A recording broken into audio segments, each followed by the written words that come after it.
The Lord tells me he can get me out of this mess, but he's pretty sure you're fucked.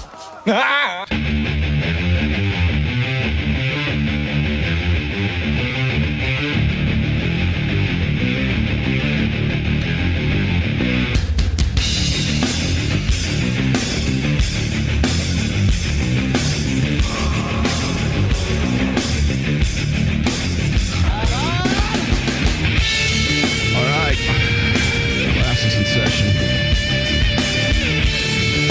Are you ready for the Sunday sermon? Can I get a hallelujah? Can I please get a hallelujah? Anybody remember Roosh? I love how what's old is new. That's all we're gonna do today. Today is the old. What's old is new. What's new is old. The best part about the whole Christ pill, God pill, whatever pill, crystal red pill, God, what a white pill. The best part about all of that is isolation off first. There we go.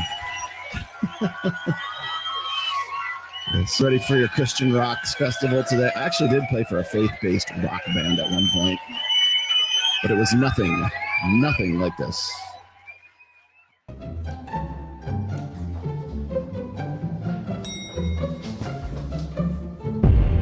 Oh, sorry, man. I was distracted by my phone. The Antichrist.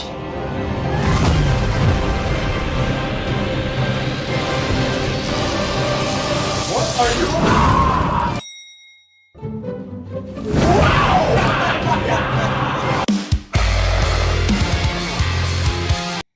Chase novelty in a sexual relationship. I think part of what is incumbent on married individuals is to figure out how to keep that novelty alive, right? So that means that each of them have to be transforming. And I think the best way to do that is in relationship to a spiritual pursuit. And then I think women also want novelty, but the novelty they're looking for in men is probably more multidimensional and performative. 53 and I don't have kids. I got so much support in my last video about this topic and the usual trolls, which is not surprising. What I was touched by was the incredible support by moms in the comment section. The point of me making that video wasn't to say, don't have kids and you can be like me.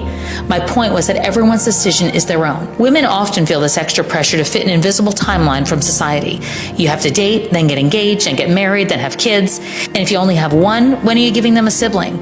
It's like it's never enough, and it's tiring. I just wanted women to know they have a choice, and whatever is going to make them truly happy without that external pressure is what they should do. If that's having a big family and lots of kids, then wonderful.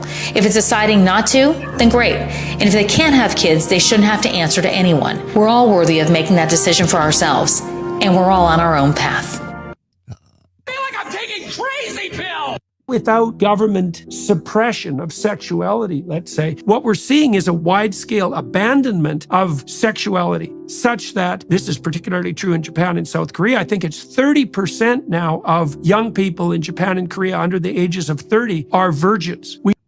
Update your software, Jordan. We see it now that half of women in the West are unmarried at 30, half of them won't have children, and 90% of them will regret it. It doesn't sound that way because the chick that was on right before you at 53 doesn't seem like she has any regrets there, Jordan, but you do you. See the wide-scale turning to pornography, and you could think about that as the ultimate expression of short-term hedonic gratification. But we see the consequence of that, and the consequence of that is inability to perform sexually and the disruption of actual relationships. Yeah, of course.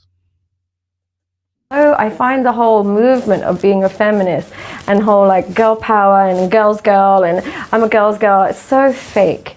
It's so fake. Like the reality is, why is there girl code, girl this, when you guys are the first to throw each other under the bus if you're both after the same guy, or if you see someone who's more attractive? It's fake. Girls only show girl code or are only like supporting other girls if they don't see them as a threat. The moment that girl is a threat in any way, shape or form, then girl code goes out the window. There's never girls supporting girls. The gloves are off. So that's why I've never bought into this whole like feminism nonsense. Yeah, men don't really do that. No, they don't do this boy If you see a code. guy at the gym who's really I feel like I just took a bath in battery. Have a party and you're a college student and you're male and you invite some women over, including the ones that you might be attracted to, and you know perfectly well that if you get a young woman drunk, you're more likely. Has Jordan been in college and has he even taught a college class in the last 10 years? To get her into bed. Are you manipulating her, or is she an autonomous entity fully capable of making her own sovereign decisions, who knows the ground rules of the game when she enters the door and is there responsible for her own actions? And the answer is a little of column A and a little of column B, and that makes the whole issue of consent. Yeah.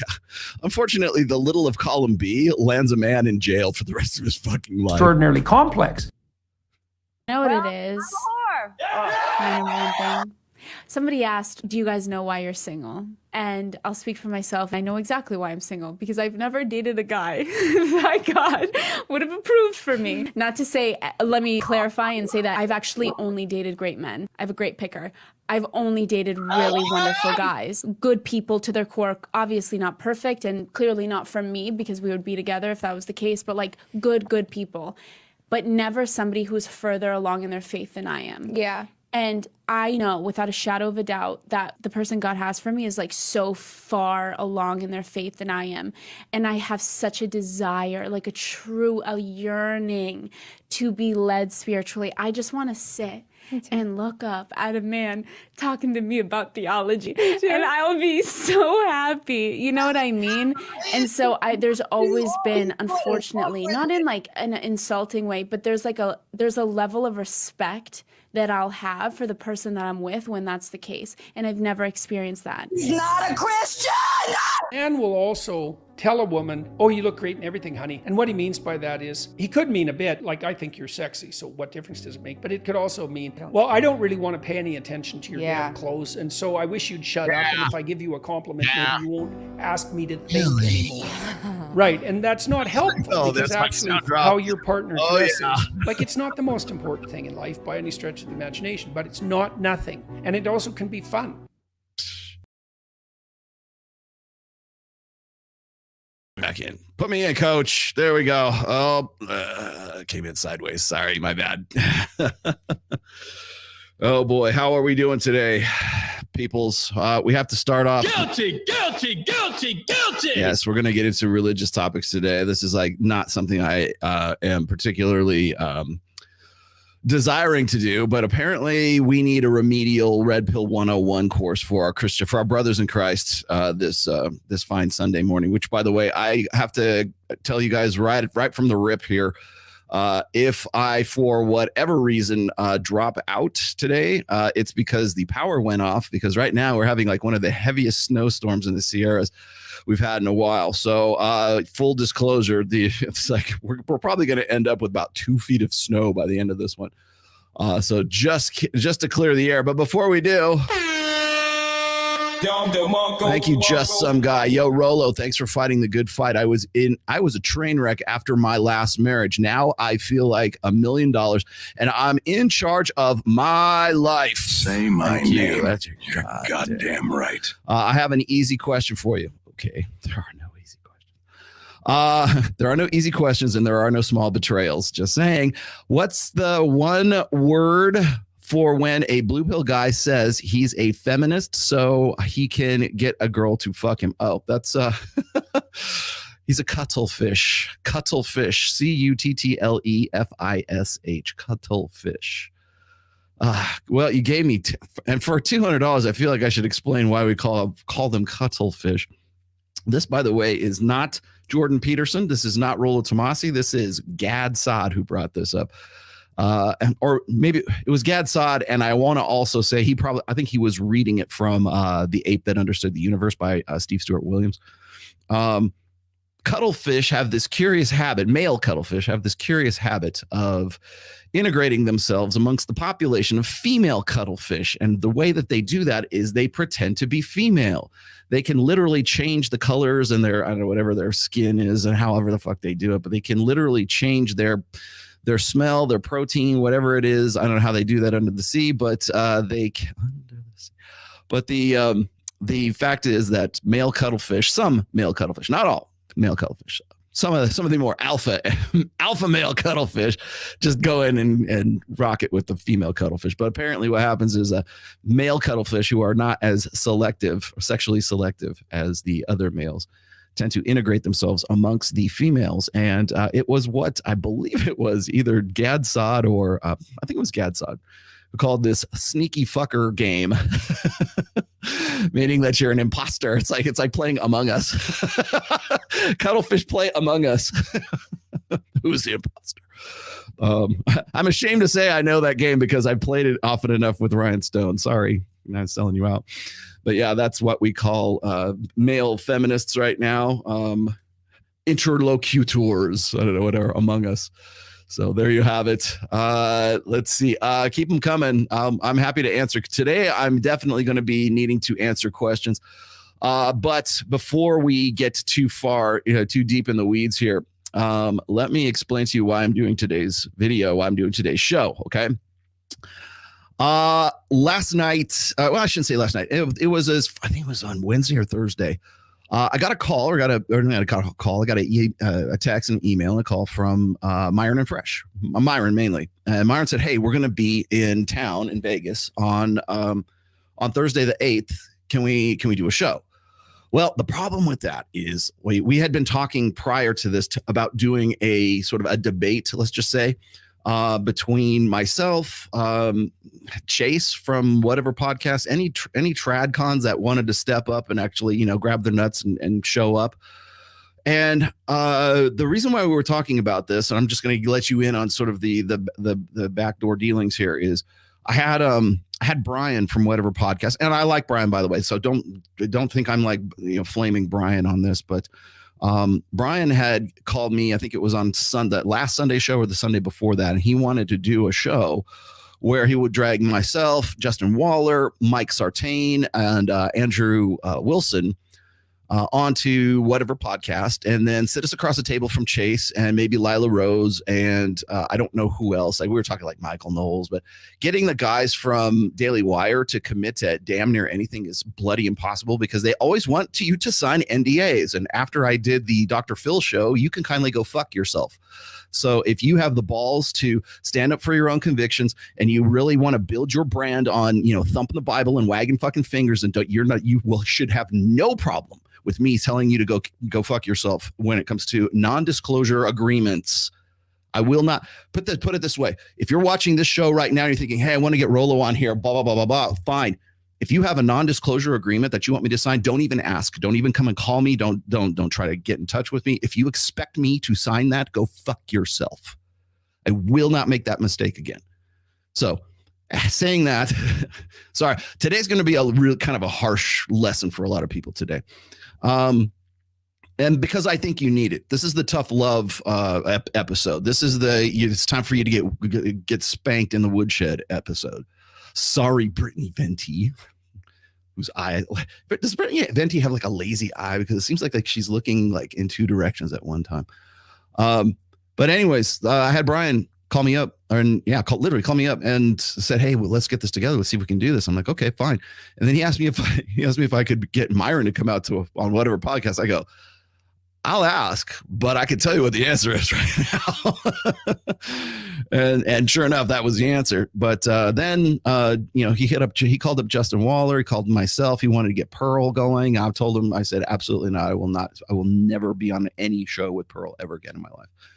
And so I guess I kind of schooled him in that direction. He also talked to Andrew Wilson, wanting to get Andrew on, which Andrew I consider a really good friend at this point. So I would have loved to have done all of this. We were trying to make this work, but the problem is whenever you do these shows, whenever you have like specific individuals, specific personalities to have on your show, that's a lot of fucking logistics.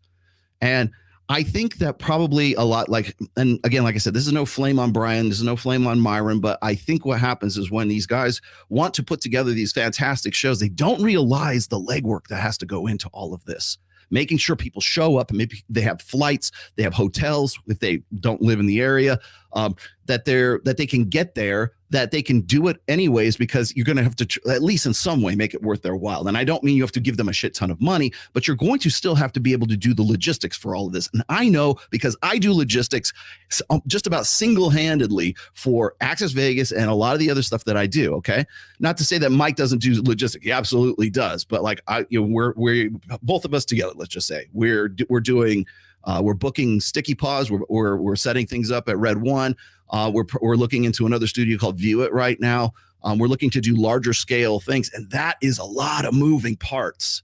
So Brian, Myron, anybody else who wants, Adam Sosnick, Natalia, Natalia, to her credit, actually does the logistics for Saucecast. But understand, if you want, it's a great fucking idea. Like, hey, let's do it right now.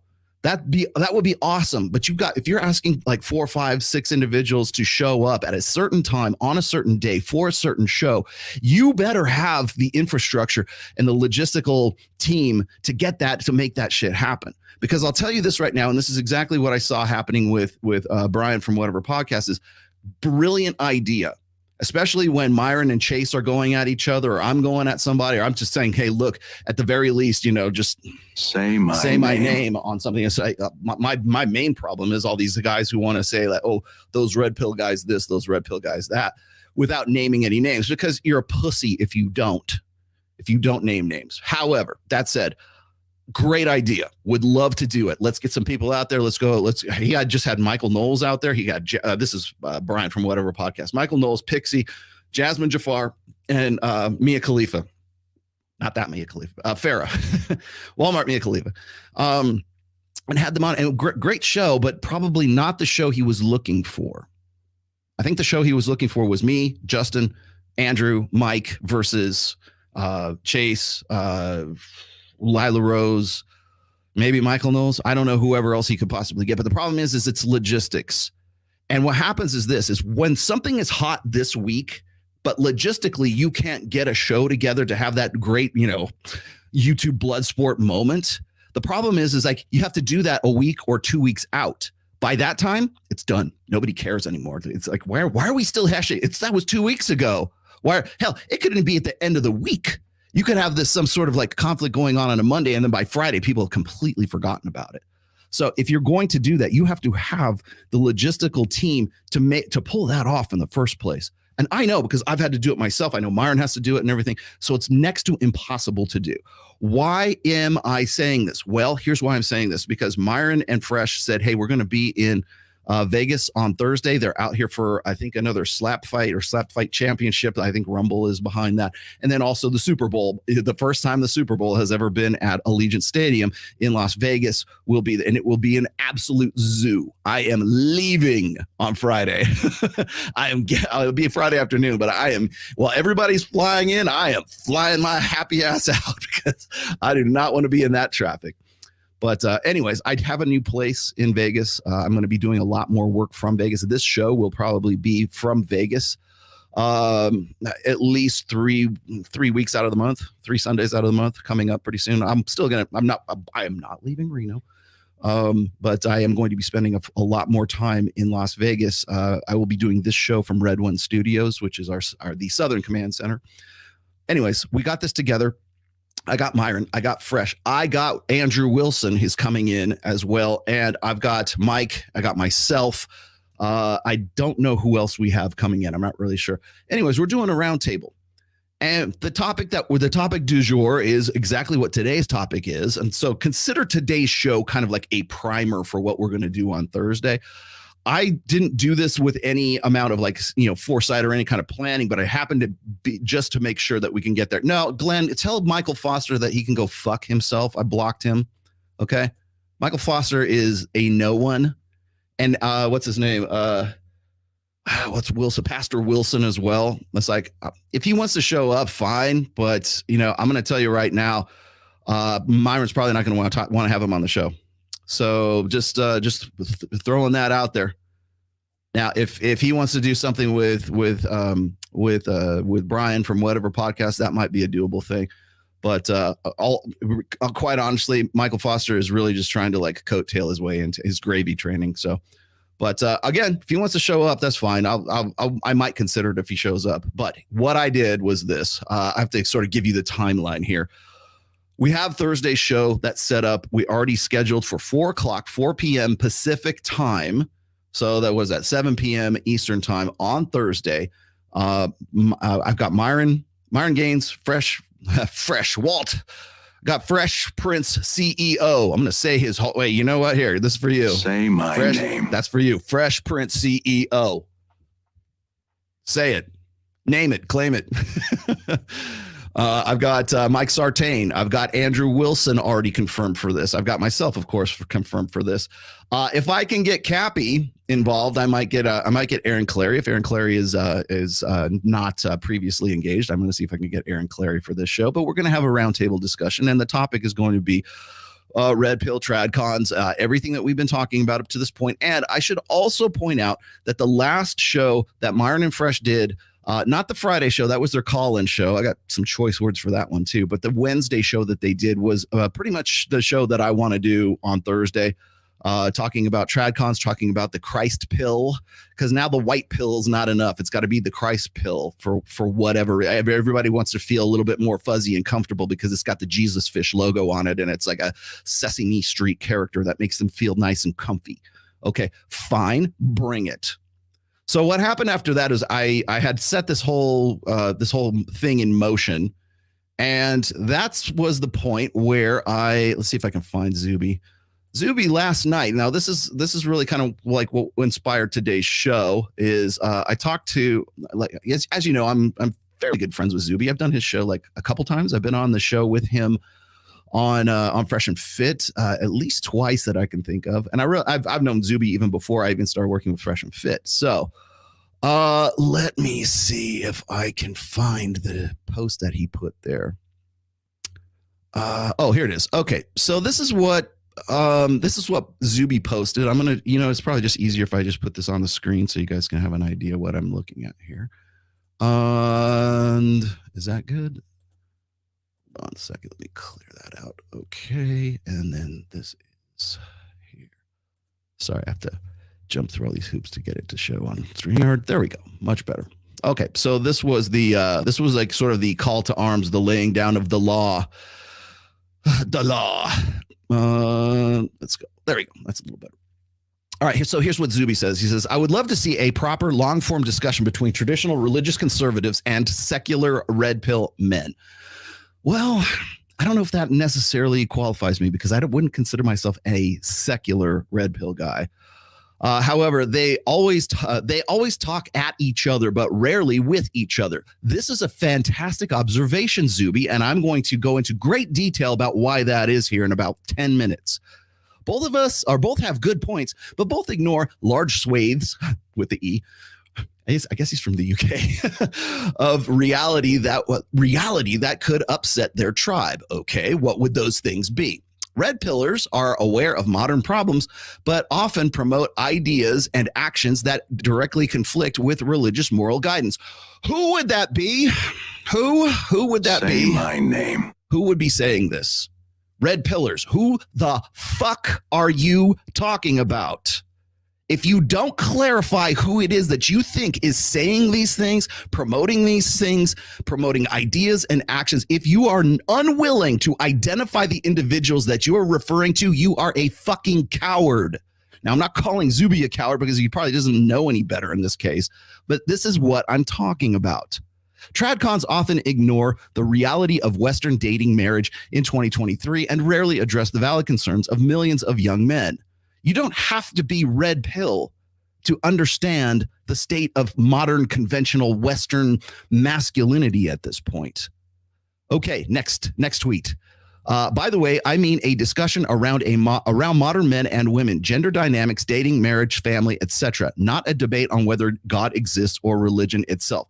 Well, as awesome as that would be, Zuby, and by the way, I think this is also a fantastic idea, which is exactly what I'm trying to promote with the Thursday show here.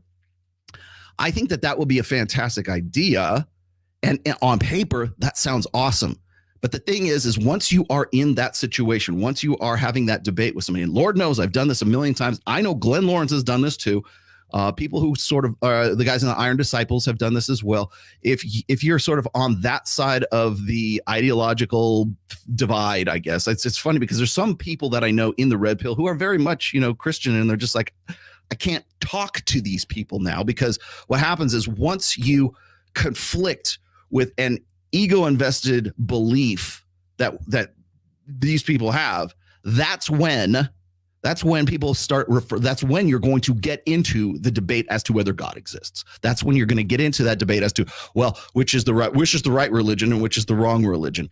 That's what's going to happen. And I'll tell you why that happens is because once you get to the point of like diminishing returns and you're trying to stick straight to facts and figures, the first time me or Mike Sartain brings up Dr. David Buss, Steve Stewart Williams, Dr. Hector Garcia, Marty Hazelton, trying to think who, Steven Pinker, you bring up any, or Gad Saad, you bring up any Evo psych, anytime you tag Evo into the prefix of a word, eyes glaze over. No, we're just not talking. Everything just flies right past you. That's when you start talking past each other, Zuby. We start talking past each other because there's no common frame of reference. And again, it comes down to believers versus empiricists. So we're not even speaking the same language at that point. But what usually happens, and I want to say it's Stephen Woodward, I think, from Rationality Rules. I think it was him who coined this. I could be wrong, but it's what he calls Jesus smuggling. So you have a debate, you have some sort of like conversation that's going on, and ostensibly it's about some other topic. It could be about marriage, it could be about women, it could be about, I don't care, dogs and cats, whatever the fuck it is. And then somewhere along the line, the ideologist, the guy who is the believer, smuggles Jesus into the conversation, or he smuggles exactly what you're talking about. It just starts to turn into, does God exist? Or let's see, what was he saying here? Let's see if I can put it in his terms. Whether God exists or religion itself. You will not have that. That will not happen. I guarantee you that will not happen. Because at some point, people on these sort of ideological tradspurg, whatever we're calling it right now, trad thoughts, on that side will run out of gas. They will run across a argument or something that they're simply unprepared for. And then it will be like, well, my God is bigger than that. And that's the end of the conversation. I wrote about that in this book. This is in the introduction to this book that I spent 3 years of my life putting together. Oh, Rollo never talks about religion. Fuck off. 3 years I talked about it. Hell, actually longer than that, but I did it because Pat Campbell wanted me to address it. That's what I did. That's what I do. Oh, you just sell books. No, I spent 3 years of my fucking life on this book, interviewing people, interviewing Muslims, interviewing Mormons, interviewing Catholics, Christians, evangelicals, Hare Krishnas, for fuck's sake, Sikhs, Jews. I still talk to Rabbi Kaba. He's still a good friend. He still emails me stories from time to time, right? Interviewed all these people, did all my homework, did all this kind of research. Rollo doesn't talk about religion. Go fuck yourself. You don't know. And that would really be the end of the conversation for like 90% of these people. The red pill always says this. Who? You can't name any names. You don't know who you're talking about. Okay, well, that's number one. So that sort of disqualifies anything you're having to say. Okay, then what exactly do you think we're saying? Well, you guys say this. Well, no, actually, we don't. Actually, no. No, there's a lot of room for the red pill and God in the same conversation until you run out of gas and you can't carry that conversation on anymore. And that's what really usually kills everything. And that's when it's like, Christ is king, I'm out of it. Then you turn it to John Zerka. the moon is not in the sky. We never landed on the moon. The earth is flat. It's the providence and the firmament and then where do you go from there? Like, empiricists always lose those arguments. You know why? Because everybody shouts them down and everybody in the chat's going to be like, oh, fuck this guy. I can't believe. Imagine really believing in this stuff. Right. Yeah. So let me keep going with Zuby here. This is, I don't think that, like, I think this is a great idea. This is fantastic. Ideally speaking, this fantastic idea, Zuby. Execution is going to be impossible. Okay. Okay. This definitely needs to happen. Okay. Well, guess what? I'm trying to make it happen. So one of the things that I said was this, right after that was I said, look, like, tell these cowards to show up. Here it is, right here. Tell these cowards to show up at Sticky Paw Studios on Thursday, February 8th, 4 p.m. Pacific time in Las Vegas. Myron Fresh, Mike Sartain, Andrew Wilson, and myself are already confirmed. Might get Cappy. Although Cappy might be like, if your brand is based on real convictions, you will find a way to get there. All right? Show up and you got a seat. Guaranteed. Show up. No one will. Guaranteed no one will. You know why? Because I broadcast variations of this. I put the address. Show up. 4 o'clock. You know when, you know where, you know who's going to be there. Show the fuck up. If you are that convicted, if you actually believe that, okay, well, let me kill this out. If you actually believe in your own bullshit, in your, those red pill guys do this, those red pill guys. Okay, Chase, show up. Lila Rose, show up. Anyone else, show the fuck up. I don't care. Michael Foster, show up. Show up, show up, show up. You won't. In fact, you know how I know you won't? Because nobody, not a single one of these sons of bitches has responded to it. Not a single one of them are in my DMs. Not a single one of them are in my emails right now. Not one of them. I had Myron hit me up this morning. He was like, I don't know, man, maybe we shouldn't have like people on who don't have any juice, like who don't have any like clout or whatever like that, because these people are just going to be wanting to come in and like sort of ride our coattails. I'm like, Myron, don't worry about it. No one's going to do it. No one will do it because they're all cowards. They're all pussies. And that's right. I'm calling you a fucking pussy. Show up. And you know why you won't show up? Because you don't believe it. Your convictions, your claim to being, I don't know, this kind of Christian or that kind of Christian or whatever. I don't even know what the fuck you're supposed to be. You know why? Because your convictions are bullshit. And your faith and all the shit that you have yourself invested in, it's bullshit. Until you show up. I went into the fucking lion's den to go and talk about the red pill on Dr. Phil for 2 hours, for 2 solid fucking shows. I was the proxy, thank you very much, Jules, for fucking Andrew Tate. I was the one who was on there. I'm the one who had skin in that fucking game. Not you, not Tate, not anyone else. Me. Say my name. Twice. National television, Dr. fucking Phil. So don't give me this horse shit about, these guys don't really believe what they say. Da, da, da, da. Who's hell? Those red people haven't helped anybody. Get your fat ass on fucking Dr. Phil. Show me. All that bullshit about like, what we say, like demonstrate, do not explicate. All you do is explicate. That's all that comes out of your mouth because it's cheaper and it's easier to do that. It's cheap. It's like fucking fast food, man. You guys are the Taco Bell and McDonald's of this shit. Impress me. You know who impressed me? You know who has impressed me thus far? Gary the fucking numbers guy has impressed me. Zerka impressed me. He showed up. Not you guys. Zerka showed up. Gary the numbers guy showed up. Even fucking Sergio Solis, God bless his Down syndrome soul. At least he showed up. I got to give him, he has integrity enough to show up. You know who else is going to show up? Jasmine Jafar and Farah. They hit me up right after that. Pixie didn't show up. She hasn't hit me up, although I would be open to having Pixie on. Actually, I think Pixie's very intelligent. I think people think I give her too much shit. She's the one I like the most out of all that set. But it was Pixie from Fresh and Fit. Is she? I guess she's a regular in Miami. I think so. And then Farah, who's a Destiny girl, Pixie, who's a Destiny girl, and Jasmine Jafar, who's a Destiny girl as well. So it was like Destiny's Angels versus Michael Knowles on whatever podcast.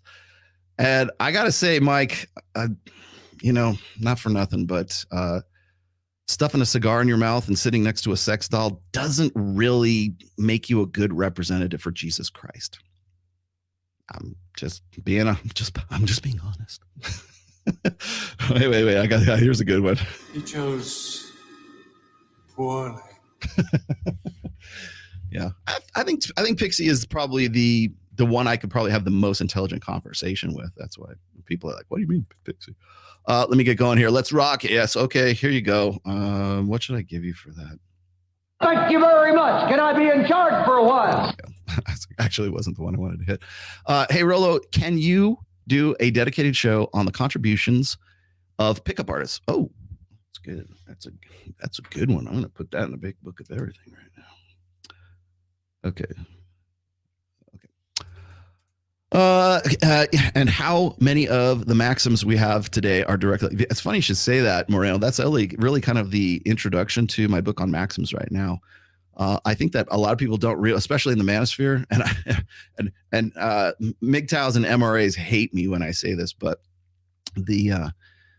even those movements, for lack of a better term, those movements owe a debt of gratitude to Mystery and to Neil Strauss and to even Owen Cook.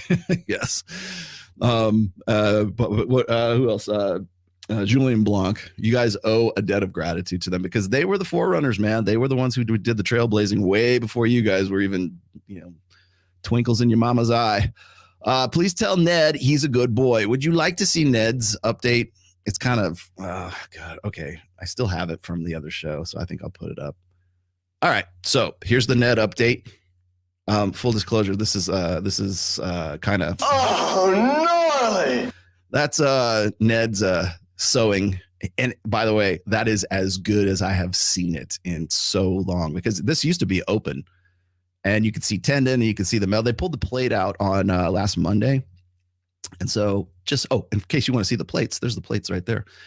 The first one the one on the right hand side was the one he bent, and those are the screws that they had, and those are the bone screws that were in there.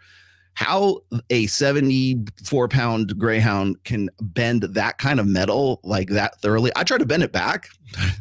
Can't do it with my hands. And then the other one is the plate that he just had removed, surgically removed, and that's really what helped him sort of heal. And this is his. Gnarly! There you go. So. He's doing good. He's doing good. He's doing well enough that I feel confident and comfortable about maybe even putting him in the car and taking him to Las Vegas. The new place that I have is, here. There you go. That's the x-rays of that plate that was in him right there. So people, I mentioned this. I did a quick emergency podcast on Friday. And I had Miguel and Charlie from Cultivate Crypto. By the way, if you are still interested in that, I'm going to put the link here. I think I'll put it in the chat here in just a moment. I'll chat it out. And actually, hold on a second, Sammy, can you do that for me? Would you mind putting the and then I'll pin it. I need to put the. I think about to do that, just so you guys can see what we've been at. By the way, Giovanni Sanders, our good friend Giovanni Sanders, has now signed a contract with a record label, and he's moving on up. I still have nothing but love for Giovanni. I want to get Giovanni into the studio. I'm going to have him come on Access Vegas so everybody knows that he's the guy that's responsible for our theme song. Yep, he got a contract. So I have been begging him to come to Vegas, and now I'm moving to Vegas and semi-permanently to Vegas, and now he's gonna stick around because he's gonna be in Arkansas, I guess, for a little bit longer. Okay, where did I put that? So yes, thank you very much for your concern over my Greyhound.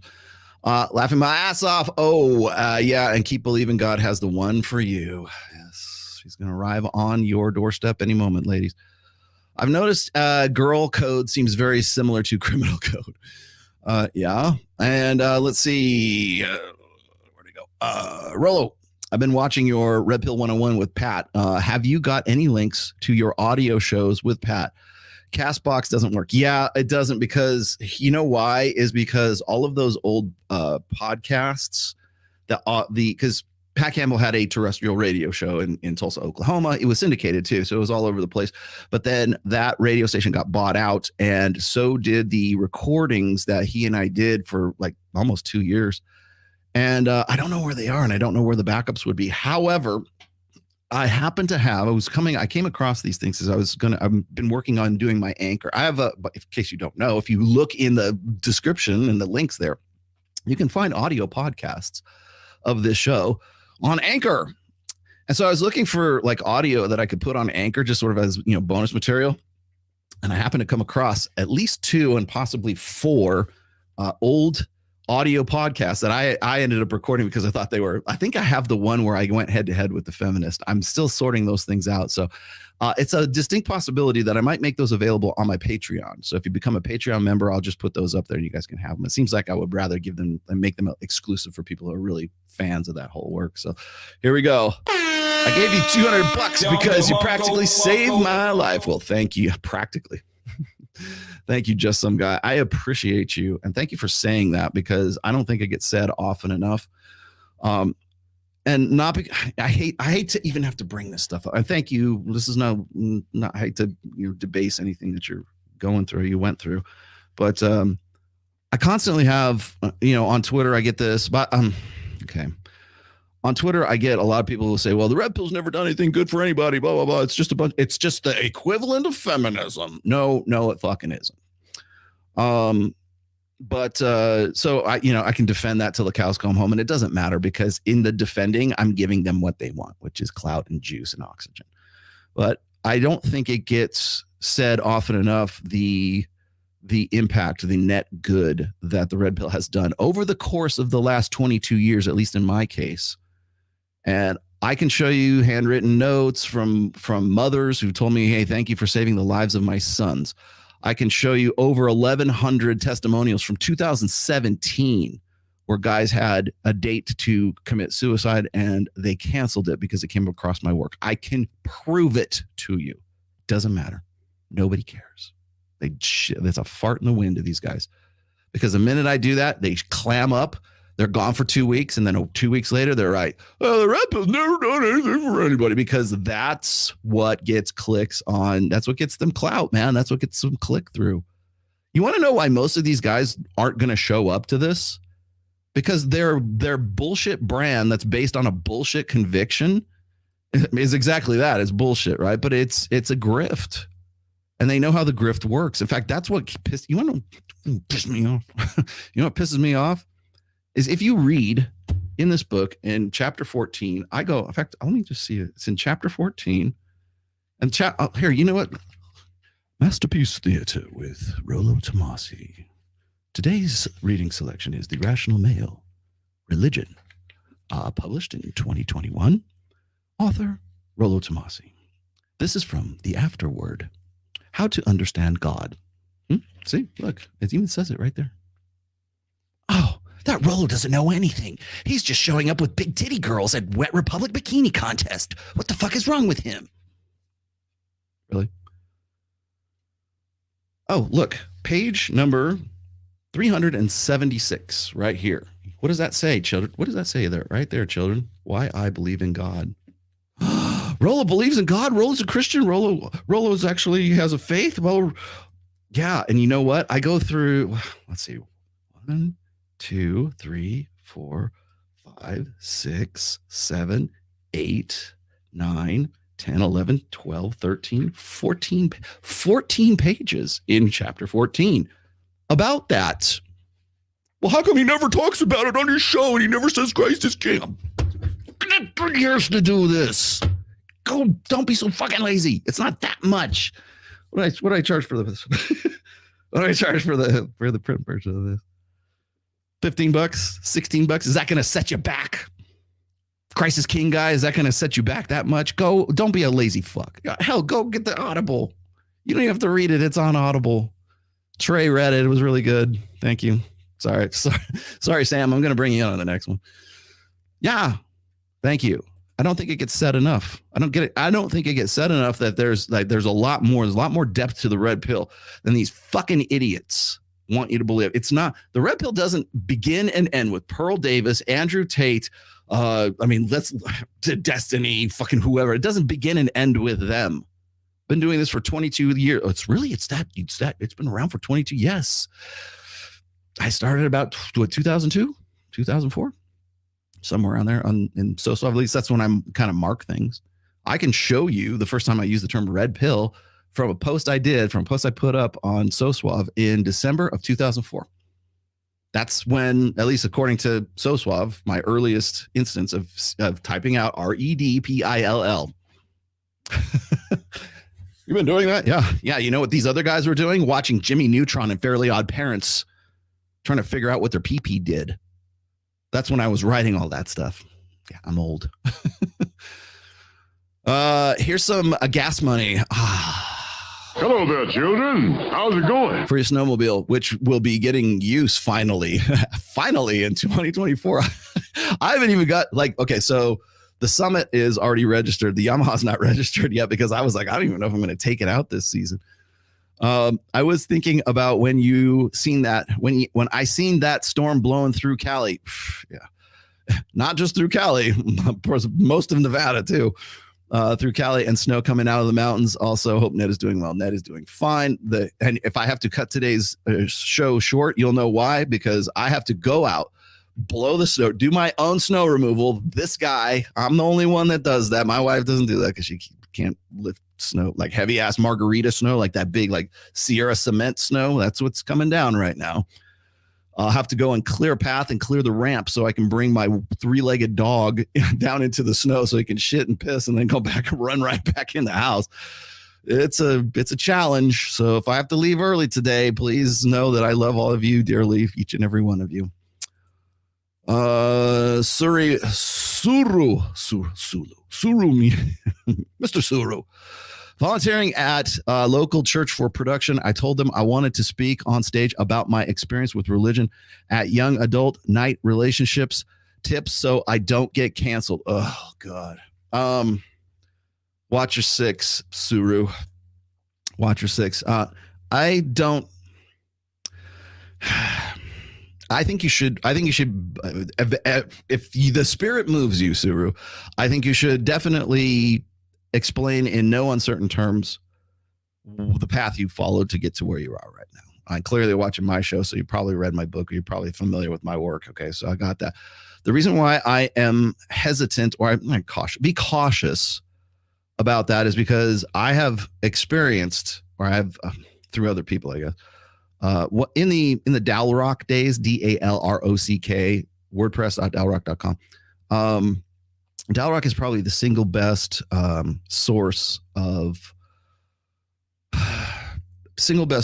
for the what I would call the Christo red pill. And he's somebody, like, people say, well, Rollo, you don't care about Christianity, you're an atheist. Like, if you read anything that, like, over the course of the 10 plus years that Dalrock had his blog going, you would not have that opinion of me whatsoever.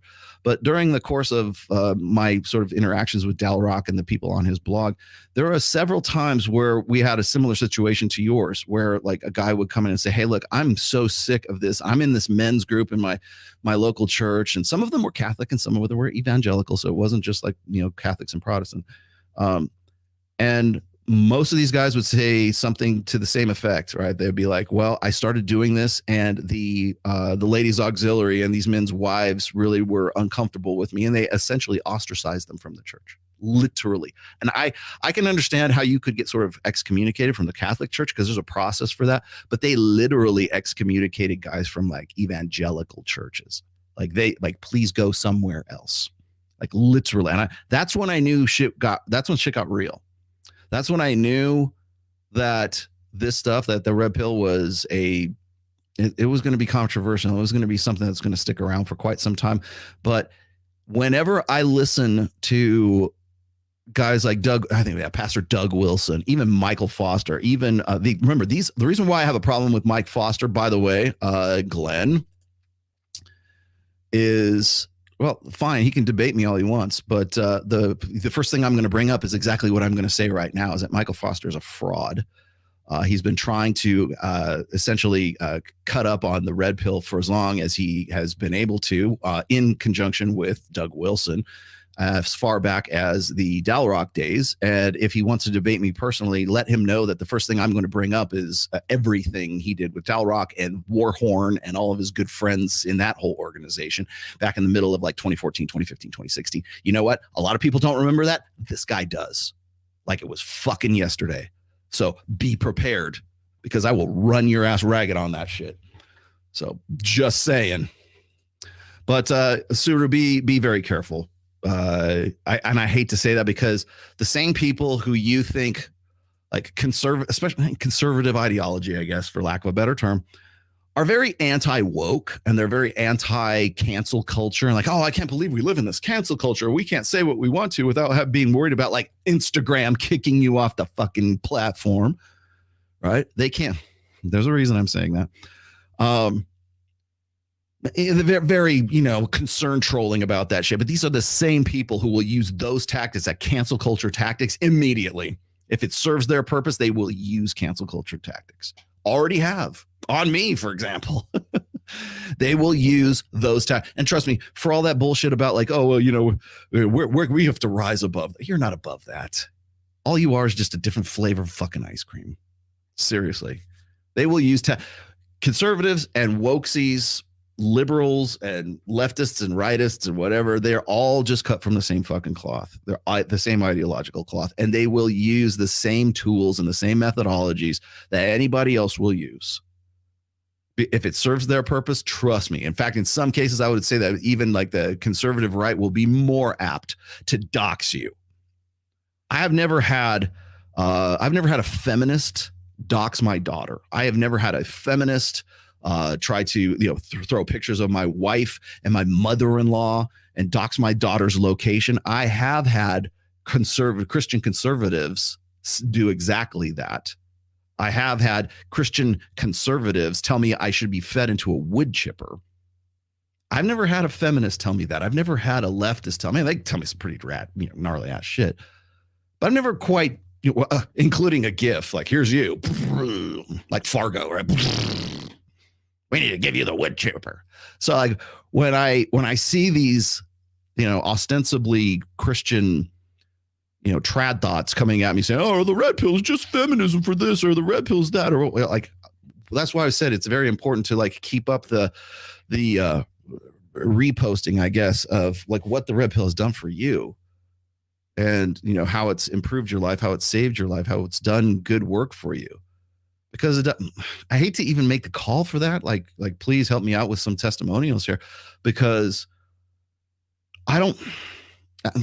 As far as I'm concerned, like if you decided not to offer yourself because you got zeroed out, or if you decided to you change your life as a result of my work, I'm glad you did that. But I'm happy to be instrumental in that. But it's really, you are the one who did that. And I don't want to take that away from you. So like, that's why I'm hesitant to say, oh, please, sing my praises for me. Pat me on the back and gloss Rolo, right? Because if I do that, then it sort of questions like, oh, well, that's all. He's just looking for accolades, and he wants to be. He's got a Messiah complex. He's a Jesus Christ. No, I'm not. In fact, I have actively avoided that since day one, really, because I saw it happening. I speculate that Dr. Jordan Peterson is so down on sex lately because the king of the incels has become an incel himself in his marriage. I'm saying it's probably happened a lot longer, happened probably a long time before that. Because Tammy had like cancer for a while. I'm pretty sure she wasn't knocking it out with Jordan while she was on her cancer treatments. And again, what are you gonna do? Great podcast Friday. Thank you. It was pretty good. Do you guys like the Friday shows? Because I'm thinking about doing those as a regular thing. Maybe just a 1 hour thing. Maybe 90 minutes, I guess. If I get good feedback on that, I might do it. I'm fucking lazy, going to sleep. I'm giving the Rational Male to a friend. Thank you. Please do so. Each one tell one. Get the print books too. You should produce red pill gospel tracts, like chick tracts. I have actually. Would you like to see one? I'll show you one. Hold on. Let me see if I can go find it. I have one in my memes folder. Let's see. I just upgraded, or I just updated the software on my Mac here. Hang on. Wait, this will be the first installment of my red pill chick tracts. Where did it go? Yeah, here we go. I don't know if you guys have seen this. I put this out occasionally just as a joke. It's a joke. Okay. Wait, there it is.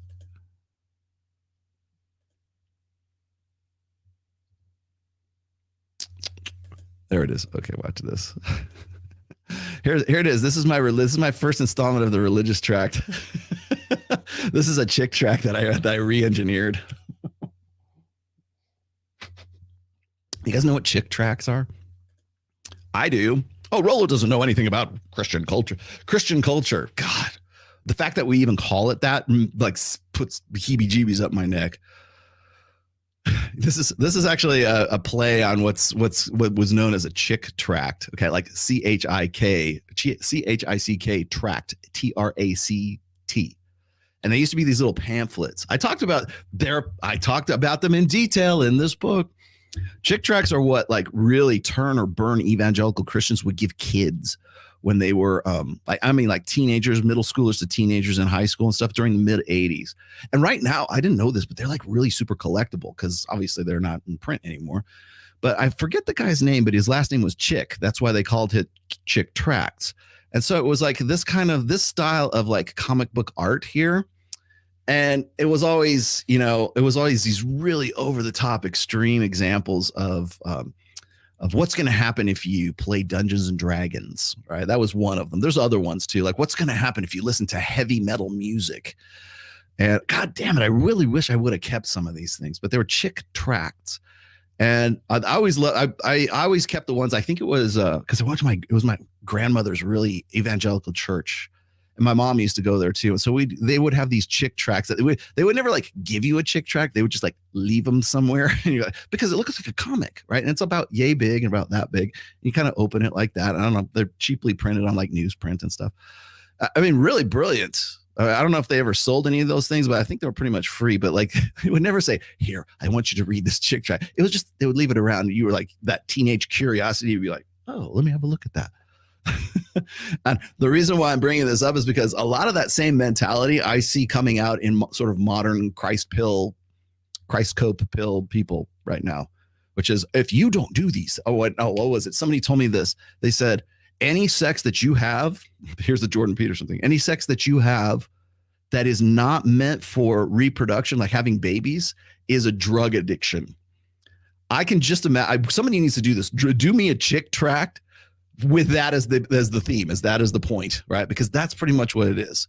So you would get the chick tract on what was it? On Dungeons and Dragons during the satanic panic of the 1980s, or the heavy metal music one when we had the PMRC. Do you know what the PMRC was? It's the Parents Music Resource Center. Headed up by Tipper Gore, wife of Al Gore. Back when they were senators. This is the 80s, not the 90s. And everything was like, oh my God. When Dee Snider from Twisted Sister went to like Congress to make we need free speech. Dave Mustaine, I think, did too, because they wanted to put warning labels on explicit lyrics, warning labels on albums, because every kid's poor, sensitive virgin ears. Which is kind of ridiculous like today. It seems really, really ridiculous considering that we have like online ubiquitous 4K streaming pornography you can get like at a moment's notice on your cell phone, right? But back then, it shows you how effective it was, right? Oh, well, we don't want to have any of this pornographic or heavy metal Dungeons and Dragons shit in our kids' brains. And here we are, Gen X. We're like, oh God, rolling our eyes. But yeah, chick tracts, man. Chick tracts were a thing. And if you play Dungeons and Dragons, it was pretty much a foregone conclusion that you were going to end up like, I don't know, sacrificing barnyard animals and, massacring kittens and sacrificing them to Baphomet. And it was to that point where it's like you're playing D&D and then like it's like some hidden back room that kids are just out of the rolling dice and having a good time and everything, like, and they're like, oh, we're going to introduce you to the inner circle of Dungeons and Dragons, and I open the door and it's like, oh, it's like this cult, like, join us, big old like 5-pointed star, like a pentagram in the back and everything, whatever you could think of. It's the most ridiculous, like over the top cartoonish, like Satanism kind of thing. It was in that tract. And the same thing would go for like heavy metal music. Like you'd be playing, you're playing rock and roll, but then you listen to Slayer. I was always conflicted during that time too, because like my mom was very, very religious. Like she was like evangelical religious. And I think it's interesting because my mom turned her back on evangelicalism, I guess. I don't know and she died a confirmed Catholic. because she said the Catholic people were more down to earth and they were more loving and kind and everything else. So my mom went from being like really sort of turn or burn, you know, Tammy Faye Baker, televangelist, you know, Joel Osteen style, you know, Creflo Dollar style evangelical Christianity to be dying a confirmed Catholic, which was really kind of interesting when I think about it. You know, it's like, because I remember when I was a teenager, and I think I 14, 15 years old. And I remember talking to people like in that church, and they would be like, they were really concerned for my immortal soul. I was like, okay, oh, thank you. You know, good. Okay. I'm 15. Thanks. And I can remember one time I was at one of these youth groups, and they said, well, the Lord doesn't hear the prayers of sinners. I'm like, what the fuck is this guy, right? I thought about that. I said, then how does anybody actually get like saved? And I'm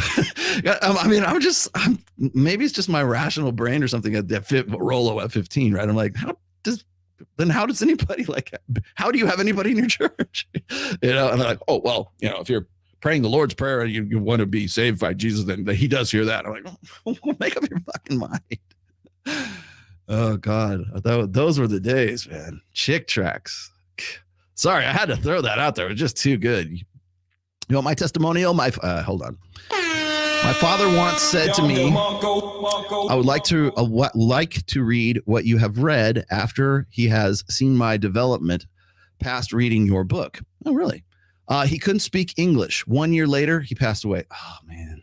You know, I'll tell you what's interesting, man, is I can remember okay, so I'm going to like give a spoiler alert. Everything I'm about to tell you is already, I have put in my book.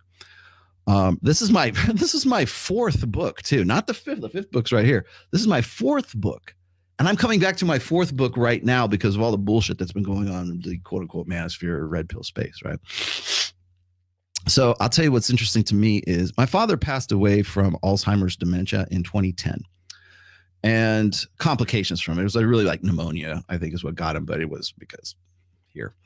And that's why whenever I look at Joe Biden today, I'm like, who's taking this motherfucker seriously? Because everything that comes out of his mouth came out of my dad's mouth when he was like, that's if you ever, anybody who has had to take care of an elderly parent who is in cognitive decline, you fucking know, you do not say you don't see this. You see this in Joe Biden. Every time he talks, every time he fumbles, every time he marble mouth something like that, can't remember the names of fucking dogs, can't remember the names of his kids and stuff like that. That is cognitive impairment, and he should not be in the presidential capacity he is in. Please vote him out. Vote anybody in. I don't care if you're a Trump supporter, just get him out. I'm for anybody who's going to get out of Joe Biden, right? Because he's not, trust me, he is not driving the bus right now and hasn't been since he got elected. So just keep that in mind. I don't care who you vote for. Really don't. Because I'm not a big Trump fan either. But I will say this is that Biden's in cognitive decline and has been for quite some time. And anyone who has had to deal with that before knows it. Let's see. What do I got here? I'm going to see if I can keep up. Loyalty should be to Myron. It is. That's why I wanted to. Ergo, we're doing the show on Thursday. And by the way, that just sort of fell in our laps. I really wish I could, like, people are saying to me, well, Rollo, these tradcons can't show up on a moment's notice like that. Bullshit. They show up on Michael Knowles flew straight out to fucking to whatever podcast when Big Titty Jasmine Javard just showed up, sitting there with his fucking cigar like fucking Bill Clinton and the sex doll with another cigar in its mouth too. Dude, you're better than this, man. Come on my show. At least I'll get you real chicks. At least I'll get you like real hot women that will sit across from you. Boy, that would be an experiment I really want to perform on him. But no, they will. They'll show up. You believe in your own bullshit, you'll show up. I will show up. You say, oh, Rollo, you don't believe in what you're talking about. Okay, when, where? Let's go. Let's do it. Loyalty should be to Myron. It is. Brian is gravy training. Also, he's not about the red pill. It was cheeky asking 40% just for hosting it. He doesn't do any research. He doesn't have to, because I do the research. Ryan Stone does the research. Me and Ryan are the two R's in the manosphere. Me and Ryan are the research and development department of the manosphere. I don't know who else is, Who else is doing the work? Don't believe me? Go and fucking read my Substack. Subscribe to my Substack, please. We're still doing the work. People go, well, I have not done much on my blog recently. I apologize. I really got to start getting back to it. But Substack is sort of like the new blogging format, and you get paid for it too. So what are you going to do? But yeah, I mean, he and I are still the ideas guys, as far as I can tell. There's other people too. I don't want to diss some other people because there's a few other guys that are in the sphere that are really doing some good shit. But me and Ryan, like, we're the ideas guys. We're the research and development guys. At the very least, we're asking the right questions that make people like kind of itchy under the collar. So if you want to support that, then just please, and it's the third link down. You don't even have to go below the fold. Click more. Just, it's right there. Go subscribe to my Substack. And I'm not even that much. I'm like, what, $9.99 a month? Hell, you can get it for a full year for just $90. I even give you like $20 off if you do it for a year. I'm the hardest working motherfucker in the sphere. Let's see. You need to get Thinking Ape for the debate. Would Thinking Ape even show up like live and in person? I'll tell you why I want it to be live and in person here in just a minute. Kyle. I need somebody give me a sound drop from South Park where it's like Kyle, and then we'll have Kyle will have his own sound drop. Kyle, you respect my authority. String fee. Oh, I got 1 cent. Thanks. $8.01. That's perfect. Please rip into Chase, Crisis King, Buy My Dating Network. Yeah. They're all on the take, dude. They're all shills. Like, people were saying, how come you don't deal with Alex from Date Psych? Because he has the same shit. He's just shilling his own dating course or his own, hey, sign up. You know who else is? Dr. David Buss. I've shown you that on this show. He's got Dr. David Buss has I don't think it's still valid or even viable anymore, but he had this dating course. And it was supposed to be based on like evolutionary psychology and his work and everything. And you could, by the way, it's still up. You can go and sign up for get on the pre-list or whatever it is so that you can be part of it when it happens. But that pre-list has existed since 2020. So it's about 4 years old now. So I wouldn't hold your breath, but they were doing the same thing. When people come at me and they go, well, how come you don't think Dr. David Buss is legit? I do. I just don't think he was legit past like 2019, 2020. He became compromised back then. And maybe, and I understand. So I hate to hold anything against him because I think the guy has a lot of good, still has good. I still have a lot of goodwill towards Dr. David Buss. It's just like, I think that he wrote Men Behaving Badly because he wanted to front. He needed a book to front for this new dating course that all these pretty little girls who were probably in one of his classes said, hey, we're going to do a dating service and we want you to put your name on it. And Andrew Huberman, Alex Hormozy, some of these other guys all wrote off on it. They gave him that endorsement. Didn't even exist. Still doesn't exist to this day. Andrew Huberman, you better get your name off of that. I'll tell you right now, we can go look at it. Would you like me to go look at it right now? I can go put it live on the screen.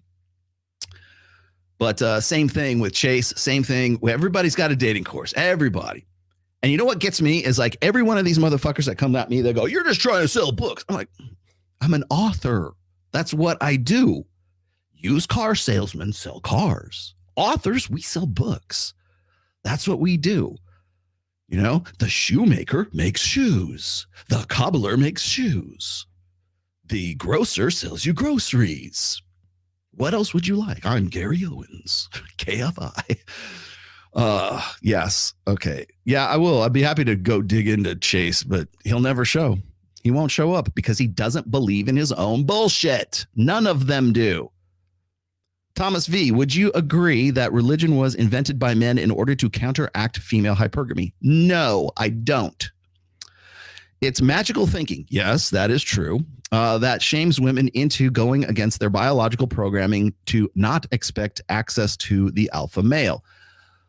I think that's an extension of religion. I haven't put if you'll find a chapter on my book on that, Thomas V. Do I think that it was invented by men in order to counteract female hypergamy? No, I don't think that was the purpose of it. Although that is definitely a function of it. I don't think it's the primary function. I think religion was religion because we needed it as sort of, it's like tribal affiliation, right? We all believe in this one thing. That's where religion comes from. You have to believe in God before you can have a quote unquote religion. again, one more thing. This is, God, you really want to get this deep this early in the show? You want to get this deep?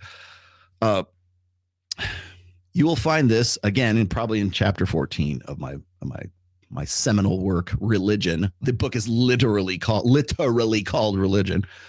I explained it like this. People wanted to pray for my father all the time. My father, I told you about my mom. My mom was an evangelical and she turned Catholic before she died. Okay. My father was a dyed-in-the-wool, like evangelical atheist.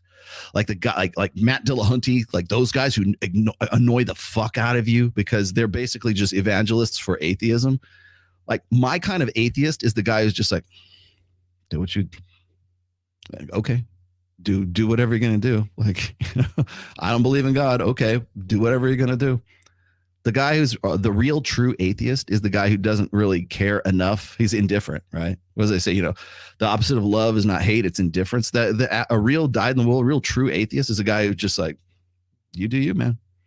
Whatever. He doesn't have to like evangelize. He doesn't have to like get members for his atheist church or anything like that. Leave that up to the Unitarians. No, I think my dad would go to like these debates and he would go to these things. Like he was very much about like, he was into secular humanism and he was very much an atheist. So like I got it from both ends, right? I had my mother who was very much, very religious, very belief. She's the one who planted the seed in me, I guess, when it comes to like, a belief in God. But you have to believe in God or the possibility that there could be a God before you can come to Allah or Muhammad or Yahweh, Jehovah, Jesus Christ, or I don't know, whatever the Jews call it. There's a lot of names. Or I don't know, Shiva, the corn, blood for the blood god. you have to believe in a god before you can like believe in skulls for the skull throne. There has to be some sort of basic like, okay, I made the connection. Now where do we go from here? The where do we go from here part, that's when it comes down to what religion are you like? And usually that's like tribal affiliations. It's cultural. It's racial. It's national. It's, if you're born in the Middle East, odds are you're probably going to be a Muslim. And that's just because your parents were Muslim and you're like, okay. Or if you're Catholic, and I don't care if you're Latin or you're Irish, you're probably going to have a lot of kids. I remember when Pat Campbell passed away, I didn't even realize how many children he had. I'm like, oh yeah, that's right. He was a Catholic Irishman. Patrick Campbell. You're fucked. But no, religion comes after a basic acceptance that there is a possibility that there could be a God out there. And I go into a great deal of detail about that. So is religion something that is some sort of fiendish, we're gonna get all these guys and we're gonna make sure that these women are enslaved so that all these beta males, we can finally reproduce. It's not what it was made for. But no, I don't think that was the purpose of it. I do think that doctrine and the latent function of certain doctrines is, you would be correct for sure. It's church, society, social norms, ethics, morality. I usually, whenever just so we can clarify terms, if I say something like morality, I mean in religious perspective. If I say ethics, it's like a non-religious, like sort of like this is just sort of like how we do things as human beings. It just seems like the most decent thing to do. A lot of people will say, well, that just means you're accepting, this Judeo-Christian thing because you said the word ethics. No, it's just because we have ethics committees that have nothing to do with religion. It's just like, this is proper. This is justice is what this is. Justice is a big deal to me. And I think of it in terms of the fact that like justice is sort of an evolutionary imperative that we have. Even dogs and cats and monkeys and giraffes and other animals, higher order animals, have a basic like rudimentary understanding of justice. Meaning like they've done these experiments. I think was it Dr. Hector Garcia was quoting. I think I'm quoting him when I say this. But there's these experiments where they would have like two monkeys and they'd be in a cage, right? And one monkey, they would give a grape. And the other monkey, they would give a rock. And one of the guy with the grape was like, yeah, thanks. And the guy with the rock is like, what the fuck? Throws it out and everything. Like, so they kept doing this. And then the monkey that kept getting the grape saw what was happening with the monkey that was getting the rock. And so what will happen, and then of course they have the camera was on him and everything. So once the research experimenter leaves the room, the monkey with the grape eventually started giving the other monkey the grape, a grape. Like it would hang on to the grape, and then the other one would have this rock. What the fuck is a rock? And he would leave, and he would give it to him, right? Because he's like, that's pretty fucked. Like even monkeys know that's pretty fucked up. Here, you get a grape, I want you stay alive, And it's like this sort of reciprocal kind of like just or what's fair kind of thing. I mean, we would call, like human beings would call it fair. And monkeys are just like, fuck, it's fucked up. Here, have a grape. Like they probably have a better concept than we do. But they've done other experiments with other types of animals that do something similar to that. But that's the one I used in the book. So understanding like sort of like debt is a concept that's not unique to human beings. It's also like, tit for tat kind of thing, like reciprocating value. When Tristan Tate talks about how simping is an unequal reciprocation of value, is that what he said? Like an unequal exchange of value, right? That unequal exchange part right there, that's debt. That's the concept of debt. Human beings have always had a concept of debt. Even Christianity, every religion is based on the concept of debt. Like Jesus died for our sins, right? Okay, well, that's debt. We owe a debt to him. I just told you guys a minute ago, like if you're an MRA or MGTOW, you owe a debt of gratitude to our Lord and Savior mystery. But no, the concept of debt. It's a really great book called Debt, and I forget the guy's name who did that. Sammy, look that up for me. Who wrote Debt? I forget the guy's name. I want to say is it Donald Graeber? I think that might have been. I read that. That was one of the books I read in 2023 was Debt. And just from a conceptual perspective is a really, really interesting read. So everything from you meeting your wife's needs, that's debt. Right? If it's an exchange, like prostitution, obviously, right? Here's a debt for services rendered. But everything pretty much, like, think about this. And I don't think enough people really realize this. Like when I talk to, like, I would love to have this conversation with Cappy, with Aaron Clary, because he's the economist guy, right? Book of Numbers, and then The Menu, and more recently A World Without Men, which, by the way, yes, I am listening to that right now. I'm about halfway through it. I actually used one of my credits on Audible. I paid for it. Thank you very much. Paid for your hard work, Cappy. Yeah, is it Graeber? Let me see can you put that in the chat? Put that link in the chat, Sammy. Oh yeah, David. I'm sorry, I thought Donald. It was David Graeber wrote Debt, the First 5,000 Years. Fantastic read, published in 2012 even. I know he's dead now. He's passed away since then. But really great read. And yes, I know he was some sort of classic liberal, probably out of the Brookings Institute or some shit like that. I get it. But it was really a good like breakdown of it. This is in 2012, so we'll cut him a little bit of slack. But understanding the concept of debt, I think, and justice is really imperative to you understanding like God and understanding actually coming to an understanding of like what why you believe what you believe, like what the following the epistemology of how you, big word, sorry, that's your vocabulary word, going from where you were before and where you are right now, as far as like what your system of belief and how you came to that belief. I will guarantee you justice and debt are part of that. Guarantee it. Oh, there we go. Grant Gordon. So Dr. Jordan Peterson is coming into town on tour. Oh, is he bringing Destiny with him? Yes, I saw that. My friend got me a couple of tickets to go see him the other day. I agree with your stance on women, but I agree with with Peterson on some other things. Should I go see him? Yeah, of course, dude. Go see him. Well, you don't need my permission. I would go see him. I'd go to the meet and greet and he'd probably like punch me in the face. Is there any commonality between the two of you? Not much. Maybe a little bit. I think that Peterson, when it comes to hypergamy, I think he was one of the first like, I don't know, name brands, I guess, that really accepted the expanded definition of hypergamy. Alpha fucks and beta bucks, right? Now, the problem is then he just fixates on the beta buck side of things, like everyone else. Pretty much every single conservative voice they accept hypergamy, but they don't want to think that their poor little daughter is going and banging, Tyrone in college. They don't want to think that. They don't want to think in terms of alpha fucks. They don't even want to believe that women would ever, like, pure virgin women would ever want to get with a guy like the Tinder swindler. right? Or Andrew Tate, like Peterson's daughter did, right? There was an appeal there. There was an appeal to those guys, to the bad boy, to the dark triad guy, to the alpha, bad boy rock band drummer, Chad Thundercock guy. They don't want to talk about that. In fact, that's the thing that disturbs me the most is these guys know the fucking truth. They are the ones who wrote the books. Like they're the people that I quote. They're literally the people that I quote. People always ask me about like why I have a problem with like Jeff Miller. Dr. Jeff Miller. I got no problem with Jeff Miller. I love his work. In fact, I still like go back into his old articles and I read them, right? The problem I had with Jeff Miller is the fact that he was an evangelist for the poly lifestyle. And I'm like, how can this be something that you think is like a good way of life, right? And this was, by the way, this was back in the days when he was doing interviews with Jack Murphy. He was really tight with Jack Murphy.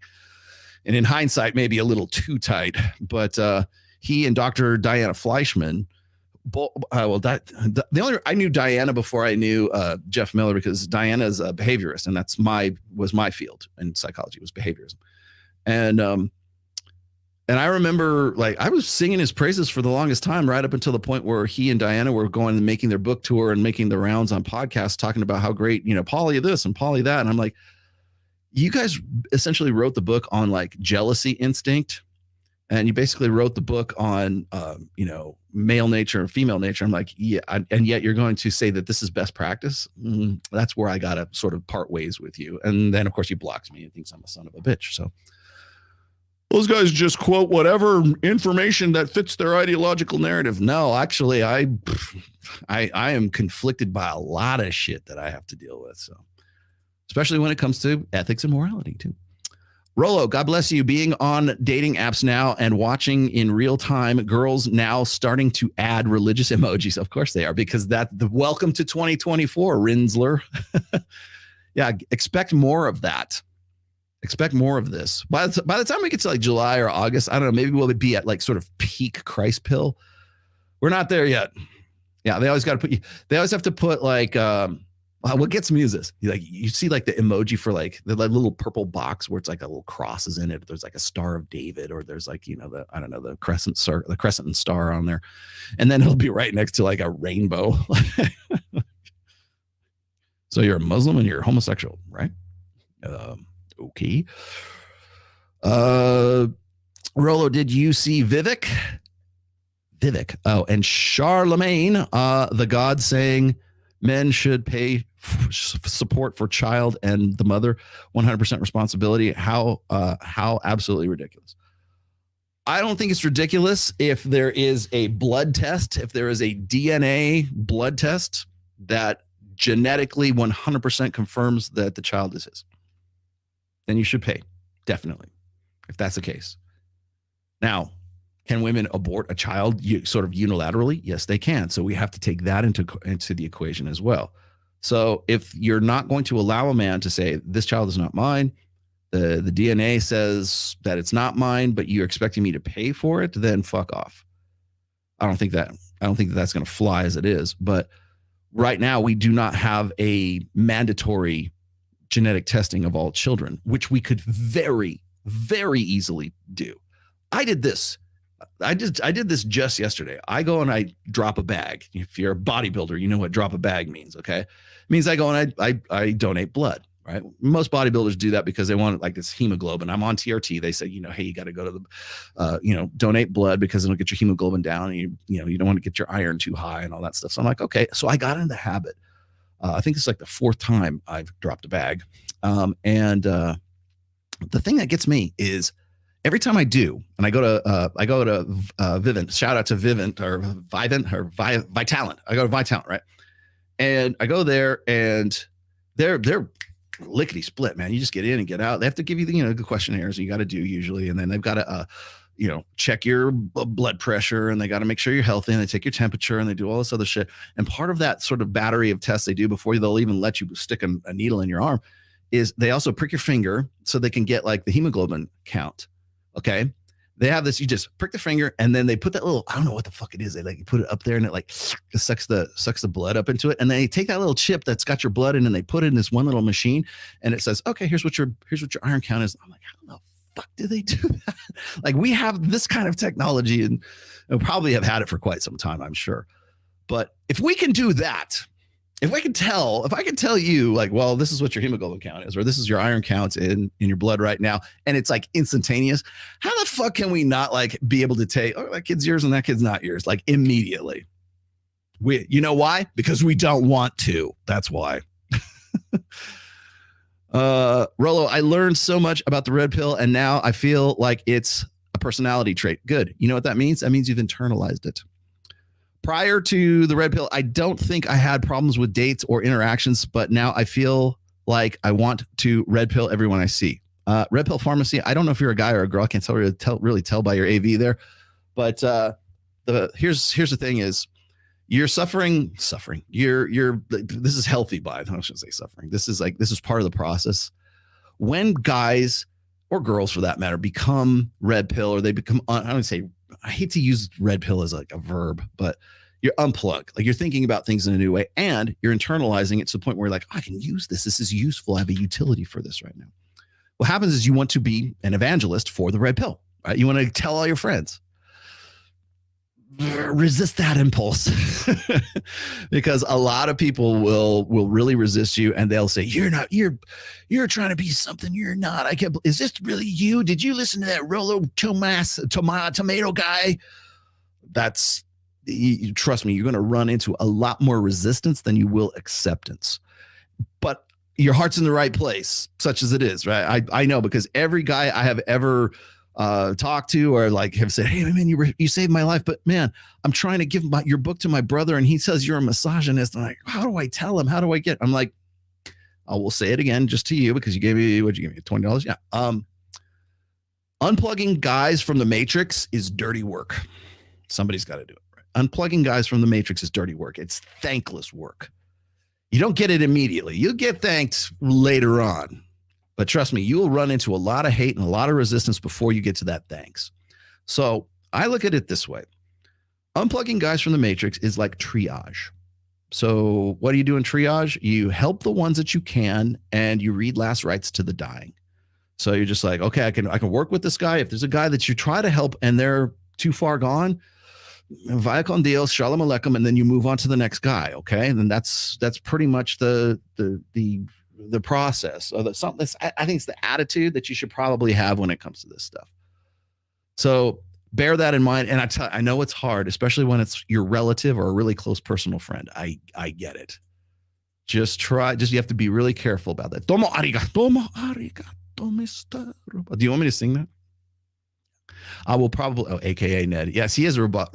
You know, I'd say, would you like to know something funny, Sam Whiskey?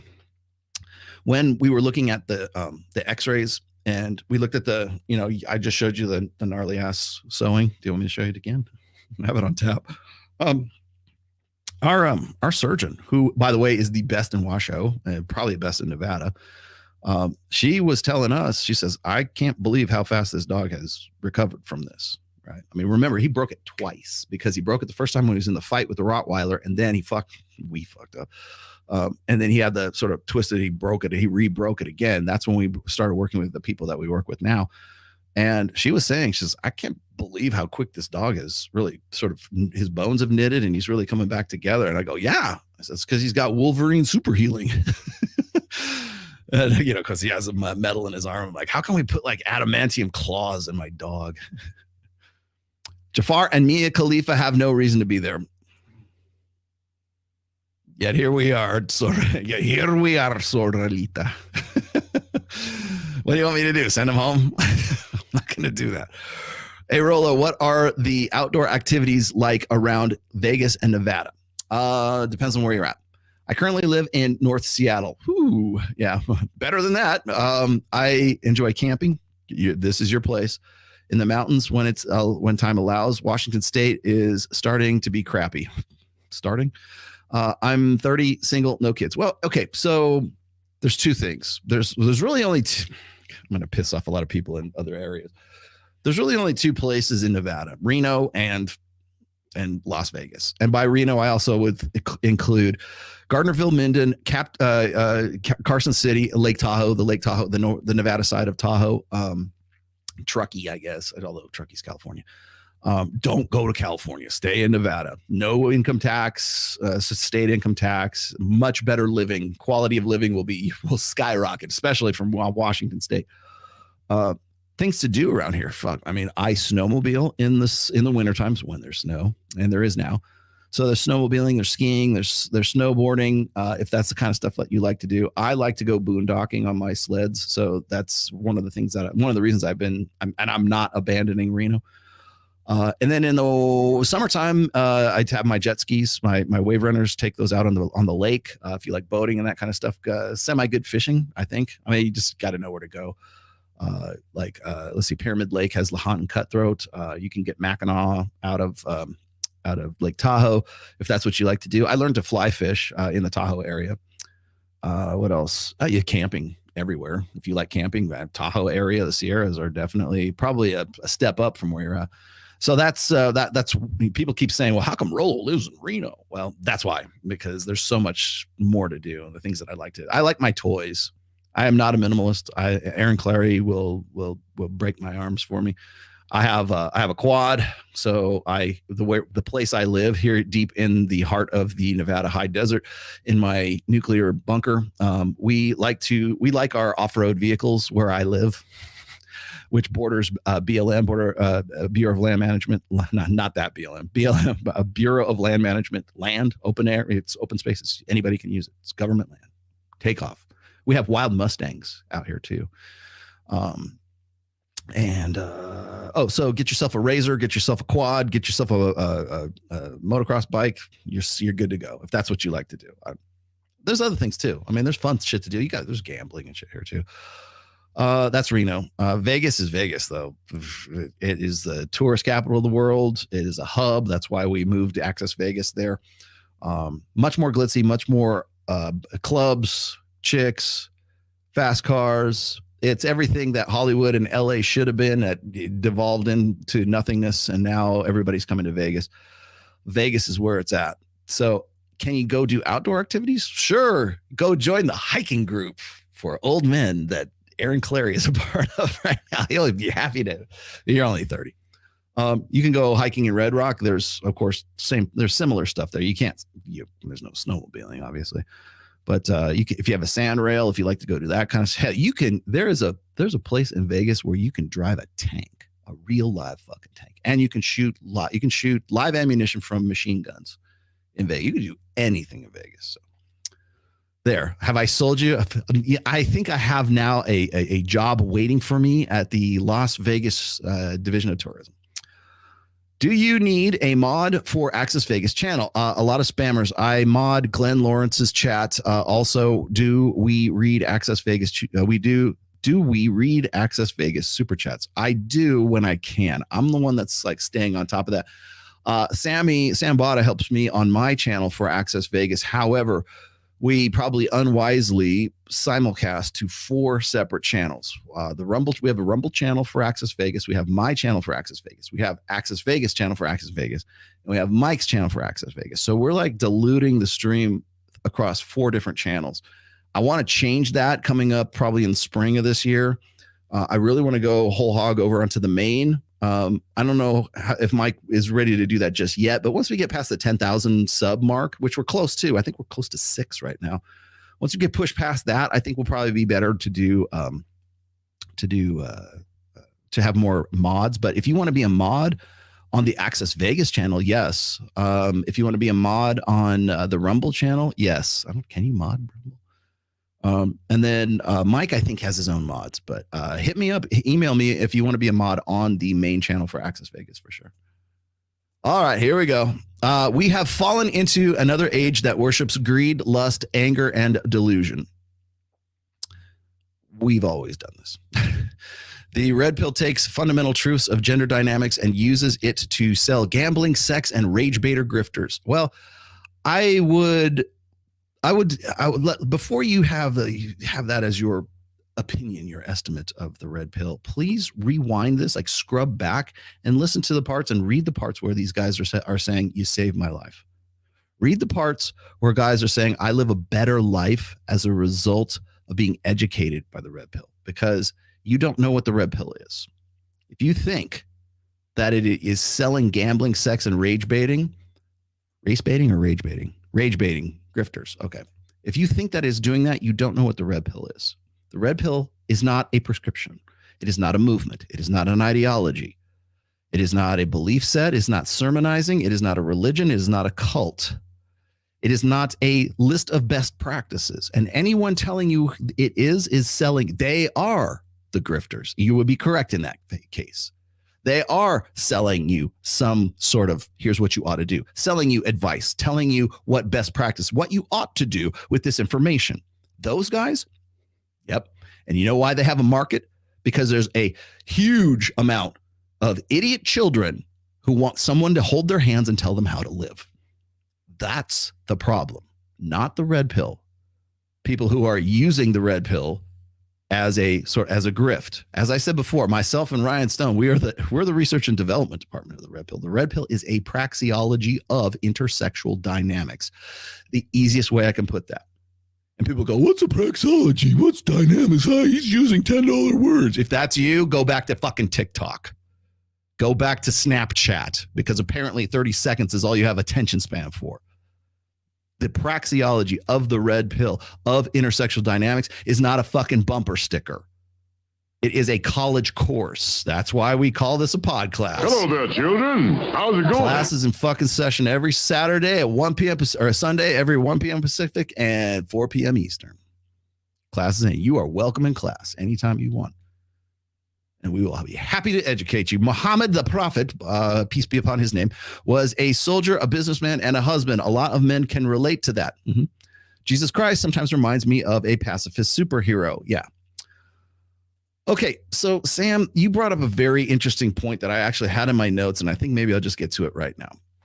In the course of writing this book, okay, I think you probably already heard this, probably gone through this, but when I see someone like Andrew Tate converting to Islam, or I see Sneeko converting to Islam, God knows what what a arterial shooter's whole shtick is. I don't know.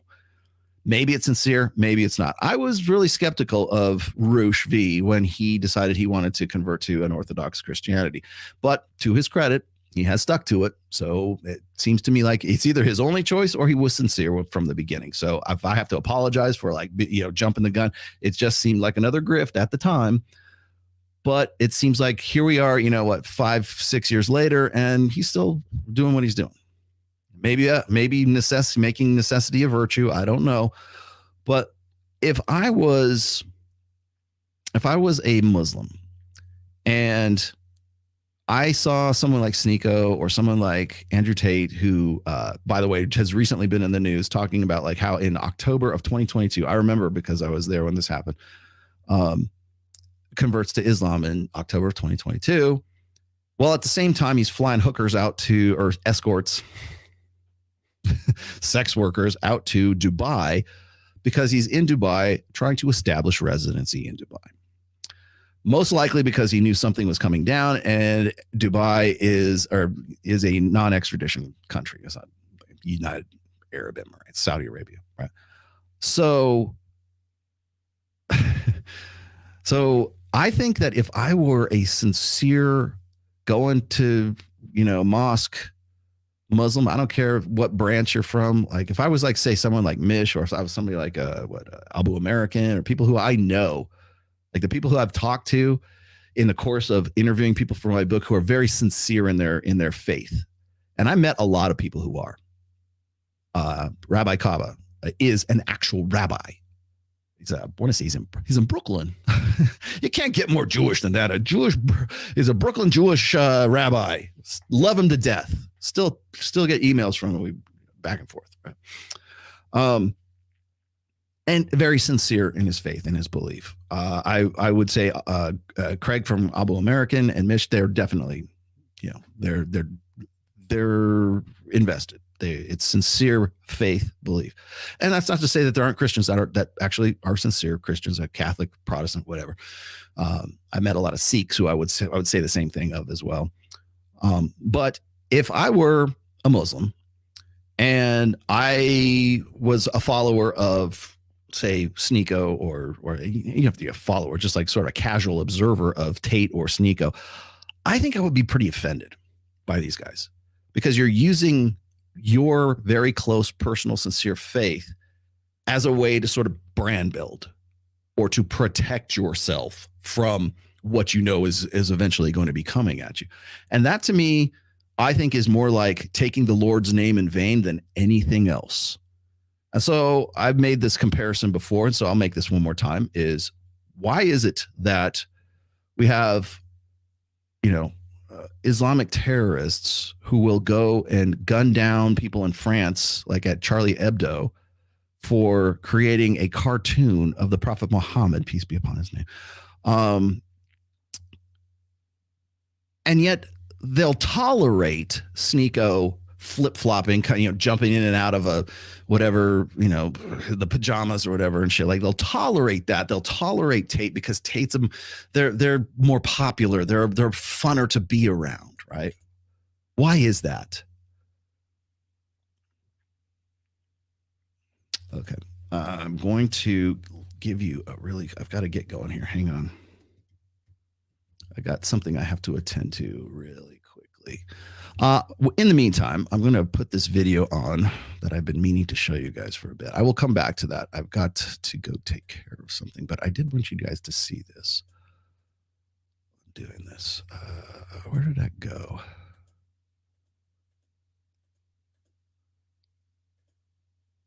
Is that it?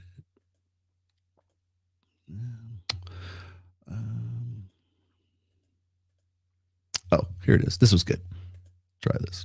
Hey, what's up guys? Rep here. So I've once again made the mistake of opening Twitter and seeing some absolutely deplorable things. Today we're going to be talking about some fears and concerns that men are facing. In particular, the fear that men have that if they share their emotions and feelings, they'll be met with rejection and judgment. And that fear is being validated by the horrifying response Twitter users are having to this image right here. This is making the rounds on Twitter once again, and people are using it as an excuse to attack men, their mental health, straight relationships, and even women. So before we get into the obnoxious response to this image right here, let me give you a chaser, some good news before we get into that. So you guys might be aware of my limited time campaign with Advanced GG. We have some new ice shakers. You can check them out. They're very beautiful. They speak for themselves. And also my limited time flavor jar, officially featuring my own character, Rocket Pop flavor, very good stuff. So talking with my partners over Advanced GG, they are very, very pleased with the enthusiasm behind this campaign, and they've decided to extend it for a little bit longer into the early part of February. We don't have an exact date yet, but it's going to be longer than it initially was because people are just that into it. So this is some extra time if you want to consider trying all this stuff out. And of course, we have the beautiful official flavor right here. You can see my collector's edition label. They'll be found on your jar if you order it. And as always, I stand by any Advanced GG product. My Rocket Pop flavor is delicious, just like all of their flavors. And it's replaced things like coffee and pre-workout because of the energy and hydration it provides. And also, while you're on my page, you can check out my wife's new ice shakers as well. Darling Straub has her own limited edition ice shakers out there right now, so feel free to check that out. And of course, with any purchase, make sure to use code REV at checkout for 10% off your entire order. So let's get into the actual content today. So this is the tweet with 74,000 likes that people are talking about. So you can see the kind of dynamic here saying favorite ship dynamic. It's basically a conventionally, big, tough, emotionless man, and he meets a decent woman who he can now confide his problems with. Now, before we look into the very angry quotes reacting to this, let me get on my my soapbox here and give you a 1-minute spiel. You can disagree with what I'm saying, but basically, just like anything else in life, balance is really important. So I think qualities like tenacity, stoicism, and toughness are good qualities for a man to have, and they can be celebrated. But just like anything else, there's a limit. That doesn't mean you're supposed to be emotionless and to never share your feelings and to go through life alone with your problems.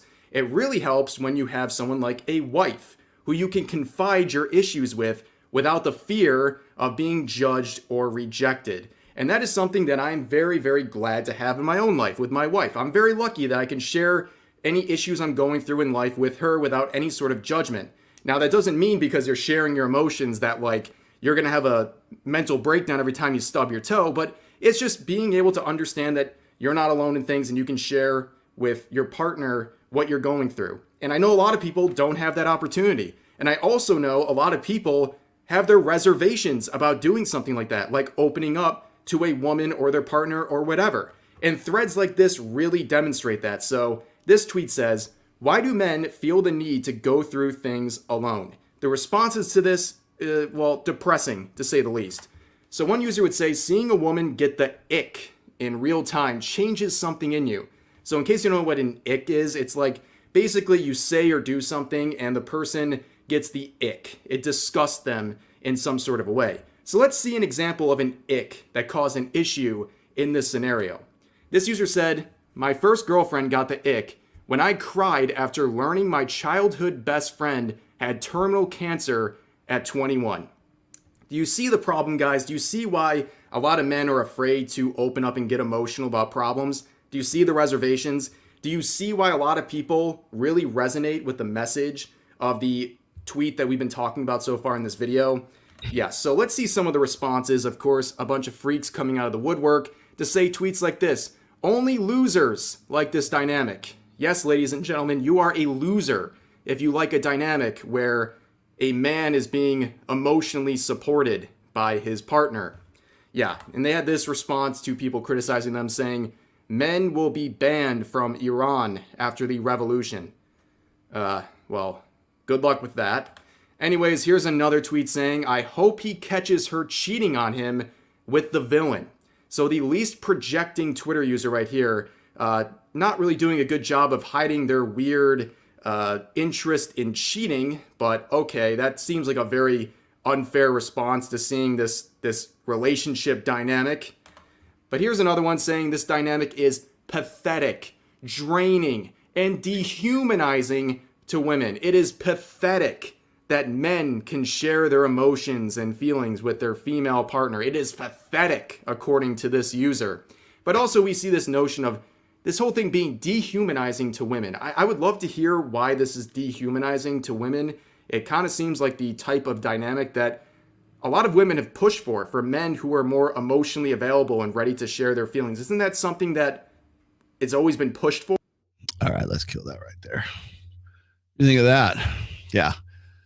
Yeah, stoicism. I was going to say is there's been a I want tagging on stoicism to sort of the it's a Christianity grift, but one of the things about the popularity anyways of stoicism right now is it almost seems like a cope now. And I'm not saying it's not valid. I'm just saying that the people who use stoicism sense it tends to be like more of a LARP for them now. Like, oh, well, I don't need this. It's like sour grapes, right? I'm not saying there's no value to it. There is.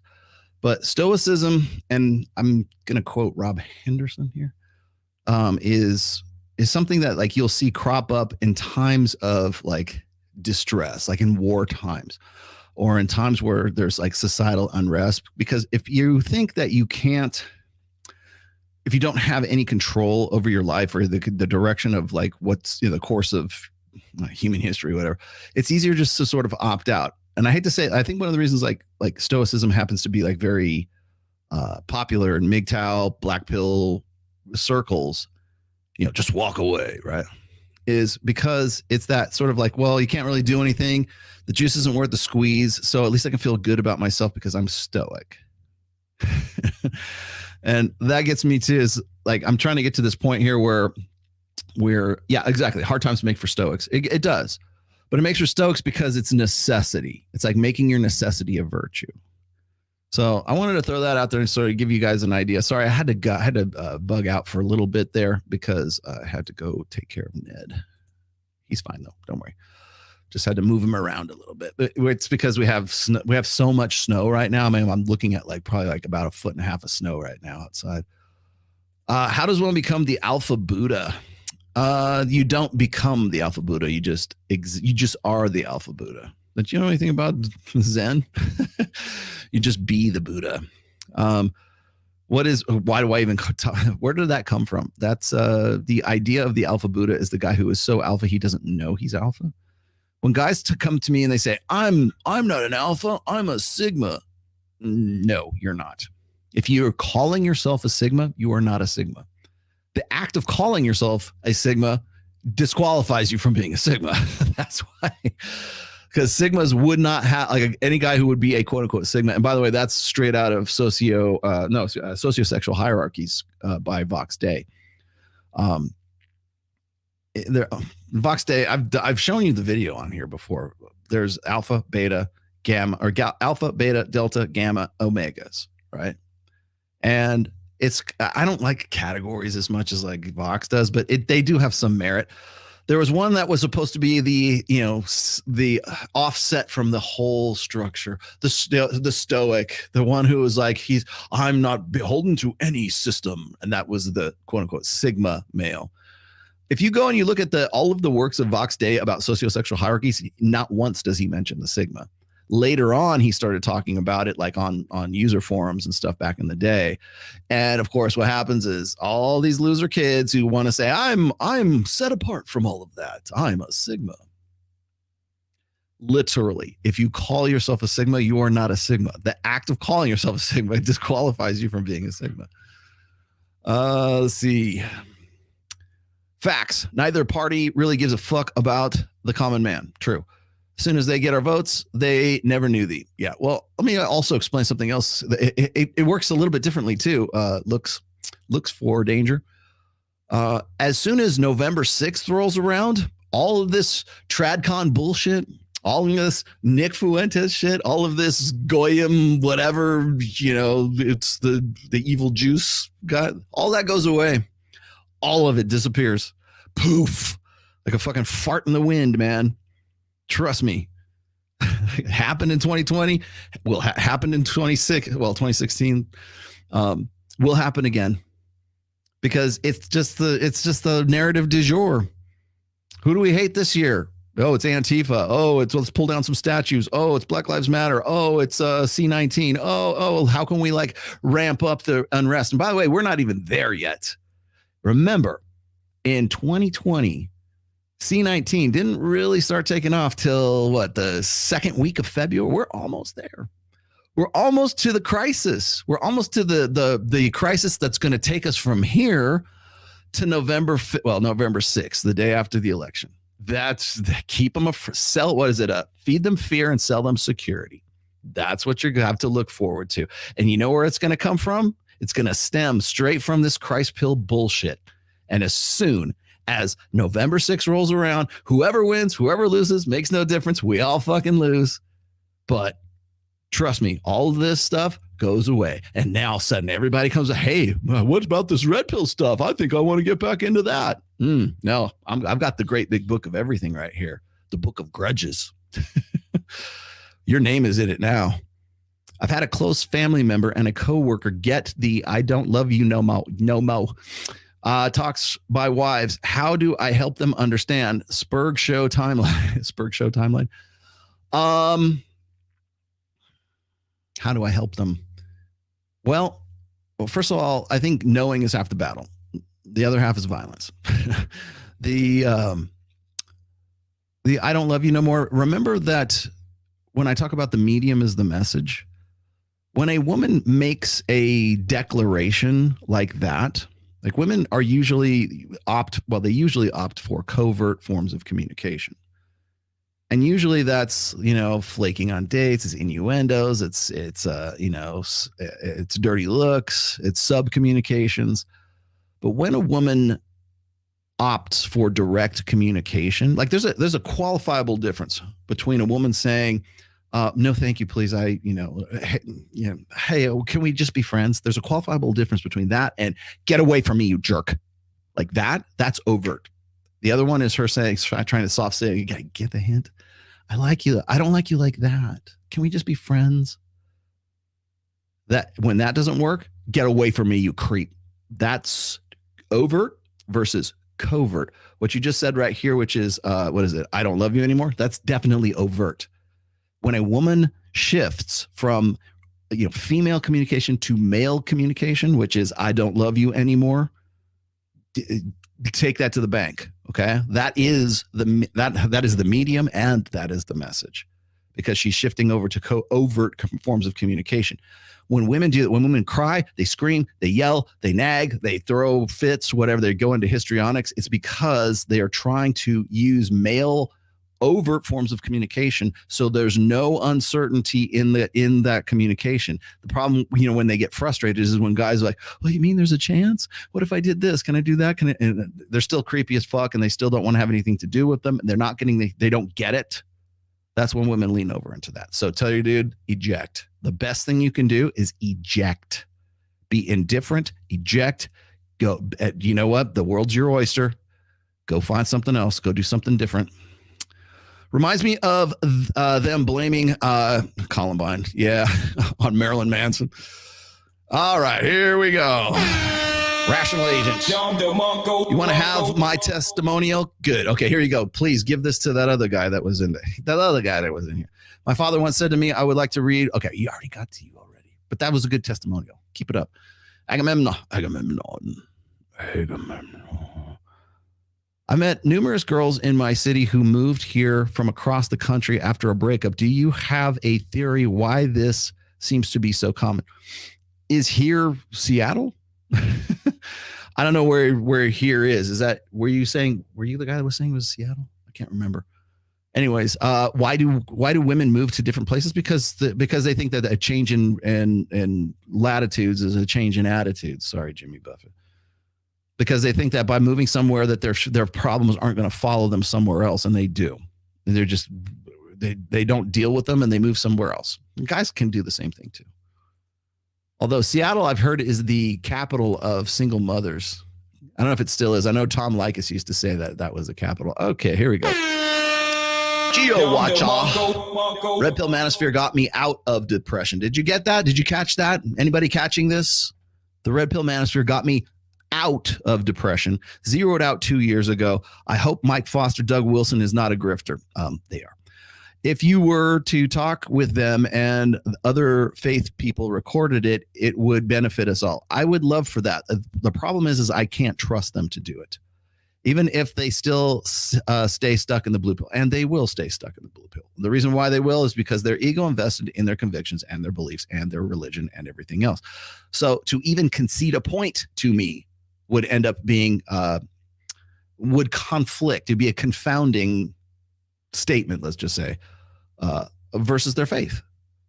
Like, there's certain things I believe anyways and I'm going to be belief based here for a second. There's certain things that I would say about the best practices of the red pill that align perfectly with Islam, with Christianity, with Judaism, with fucking, Hinduism, with Buddhism.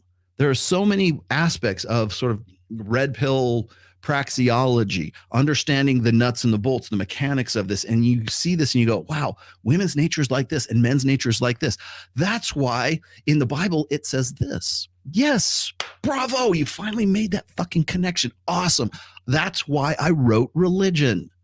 It's the confluence of red pill praxeology and belief and faith and metaphysics and all that good stuff. And no one wants to read it because I'm like a ninja fucking author. I write books and nobody knows about them. And I write essays and they're here and then they disappear. They're ninja essays. No one knows. Strike and I disappear.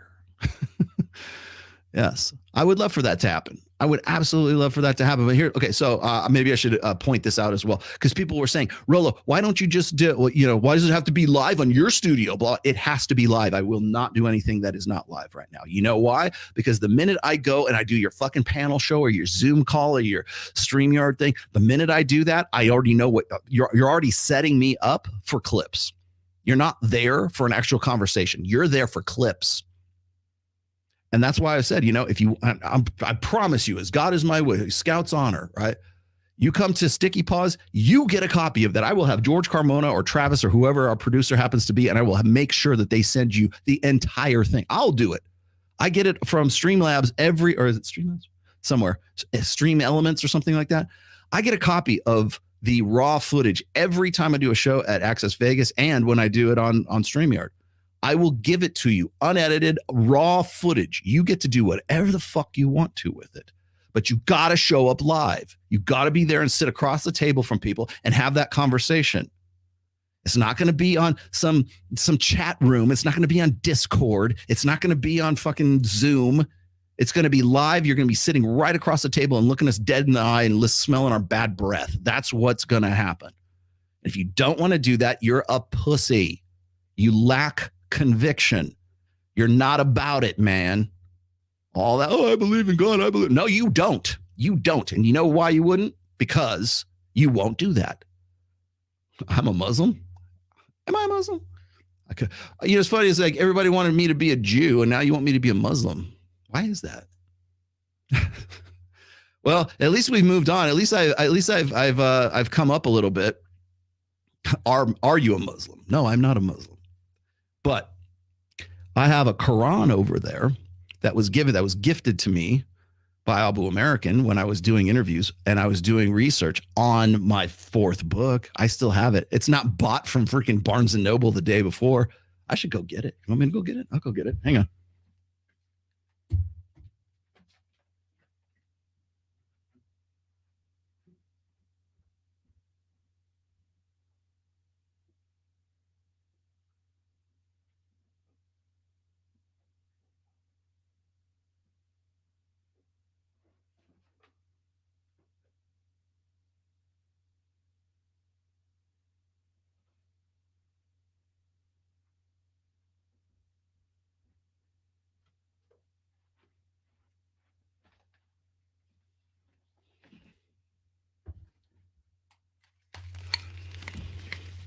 So for all y'all who think I'm not about it, okay, let's see. Here's my Quran. See, here's my Quran. It's a little pocket Quran. Gone through it, whole thing. Look, real paper, real writing, real deal. Gifted to me. Thank you very much, Craig. Let's see. What else do I have here? I have the Way of the Bodhisattva. Sorry, I always mispronounce that. Got that? Also gifted to me. Let's see. The Teachings of the Buddha. I have that. Also gifted to me. I have Taoism. I have Zen. These are like the little element stuff. I have the Tao Te Ching in the other room. I have the Havamal. You know what the Havamal is? That's my people. Yeah. Any questions? Am I a Muslim? No, I'm not a Muslim. Can you like own a Quran and like read it and like get some knowledge out of it and not be a Muslim? Can you own a copy of, I don't know, the Pentateuch? Can you own the Bible in King James Version and still be whatever? See, there you go. Thanks, bro. Come back to Jesus. Jump into the wood chipper. Allah will not help you. There you go. That's it. There's that attention you wanted, Caps Lock Hustler. Please ban that dude. Thank you. If you don't, I will. There you go. This dude. Come back. Come back. We don't know how to live we don't know how to think in any other way. You can't possibly have a Quran and still be a Christian. You can't possibly have the Bhagavad Gita. You can't hold that and still, you can't have the Havamal. I know all of it. What is this talking about chick tracks? Pat Benatar or God, Pat Benatar, get that fucking Taylor Swift shit out of here. How dare you? You should burn in hell for that. Wait, here. Chick tracks are soft. Also, they are. Also, John 9:31 and Psalm 66:18. Here is not as if God doesn't know what they are saying. It means consider the request by the prayer. Okay. And see, John. Okay. Well, they're right. You're right. Welcome, brother. Malachi. Let you plead the price of Malachi. Just finished organizing my office and came across the Rational Male as a believer in God and follower of Jesus. Rollo, the red pill changed my life 100% for the better. Catch that, Jace? Catch that? Anyone on whatever podcast?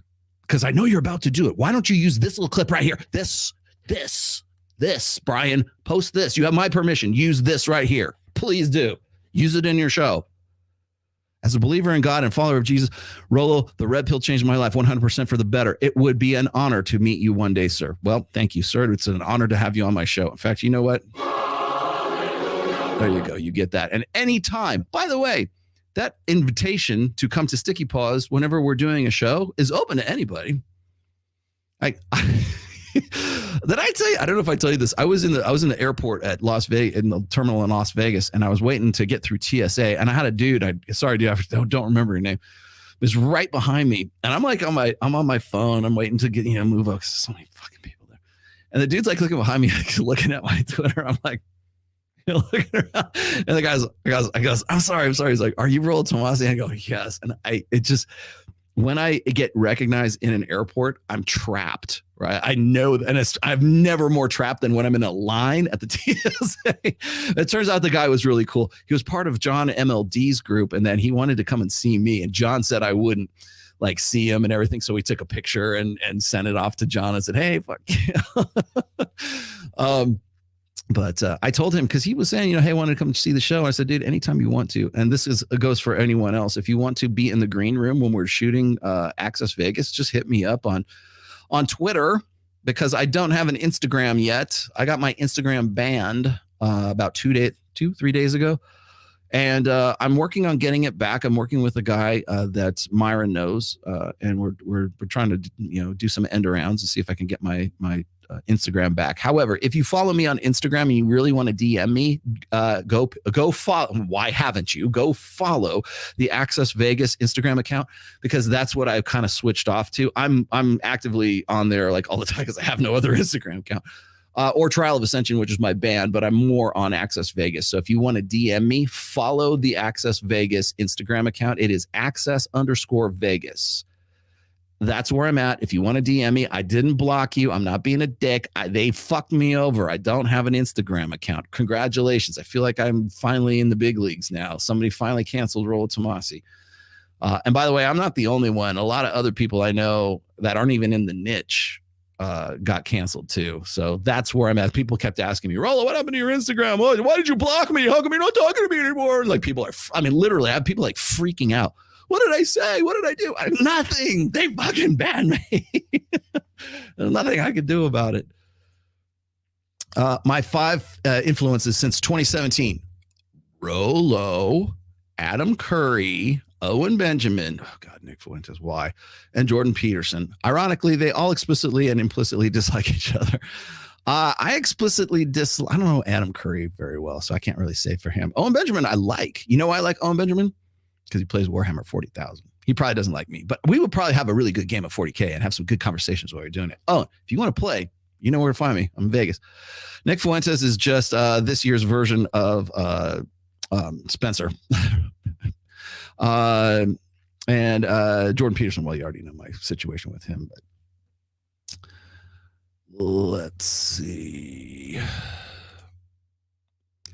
If show on the 8th happens, can I sit in the green room? You absolutely can. Just hit me up beforehand. Follow me on the Access Vegas Instagram, and I'll set you up. You can see. And I should also point out, thank you, Jet, for your very generous contribution, which you backed up in the next one. But before I get to that, I want to make sure that I point out the fact that, so the 8th is going to be a little bit weird. So 4 p.m. Pacific time, 7 p.m. Eastern time. I'm going to hype the fuck out of this too. So you will be aware of this when it happens. So it'll be myself, Myron Gaines, Fresh, Prince, CEO. I don't know if Hero's going to, I wish Hero was coming with him. Hero's his dog. Mike Sartain, myself, if I can get Aaron Clary, I will. And Andrew Wilson will be live in studio.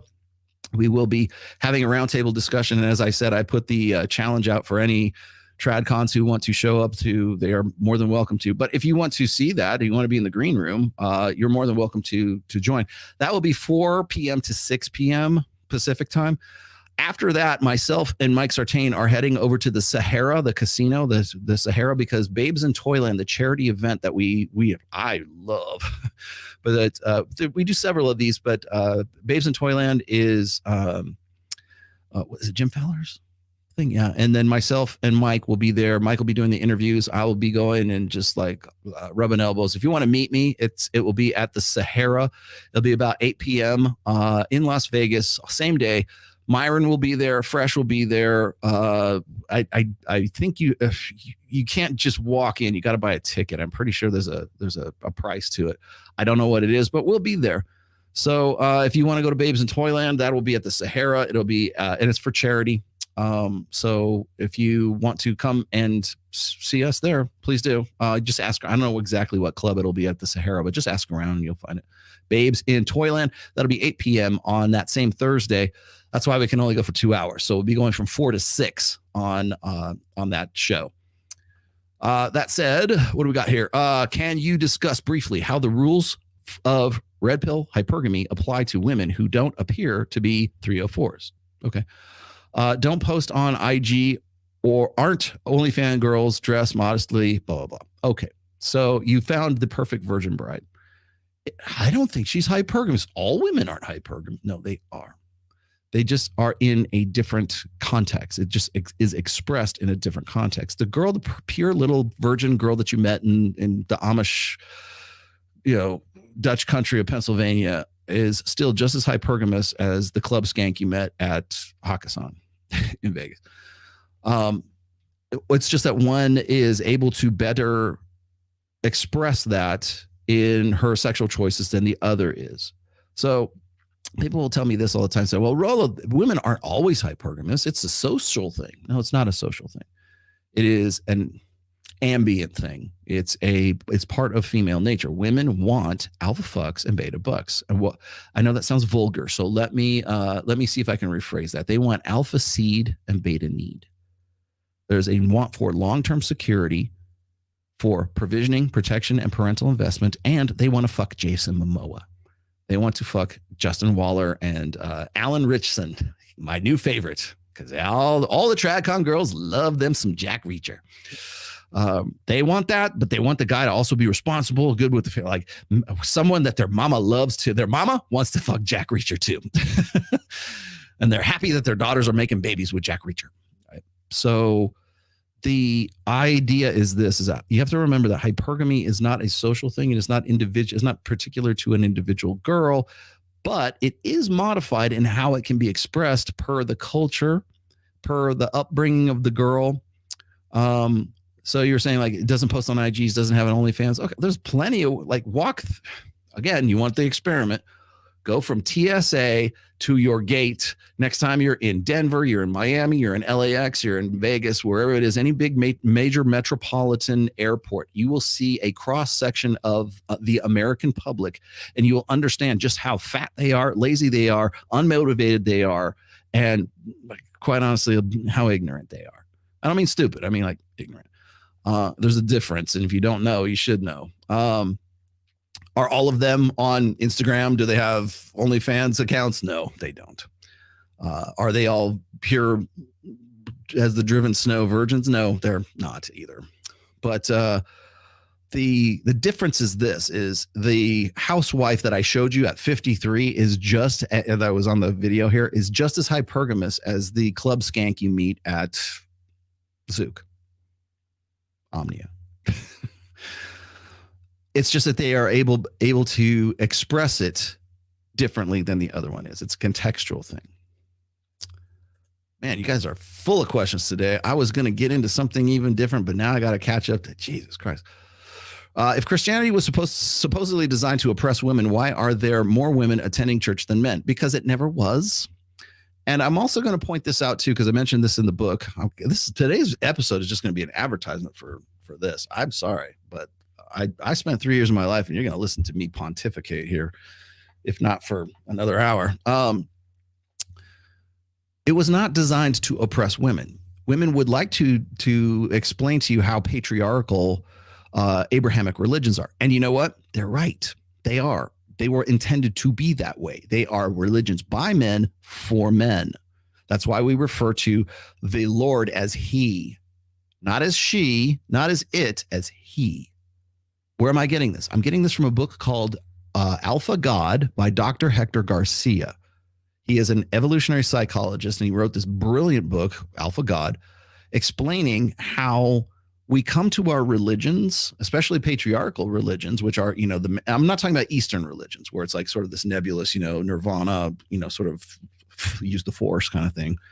But a personalized God, a monotheistic God, is characterized as being the Father, the All-Father, my personal favorite.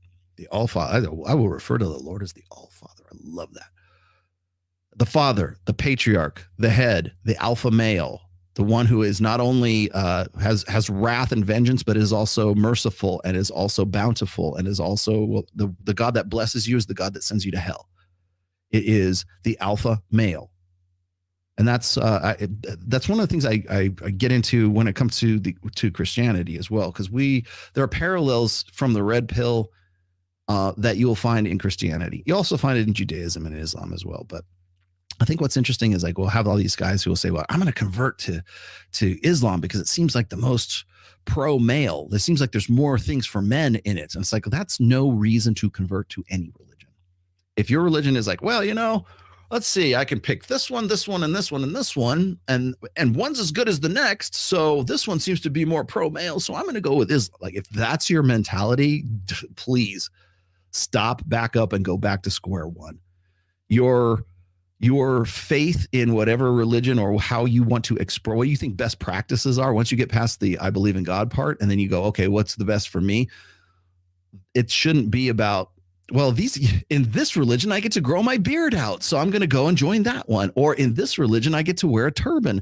In this religion, I get to wear a crucifix. If that's the reason why you're choosing a particular a particular religion, you are in grave error.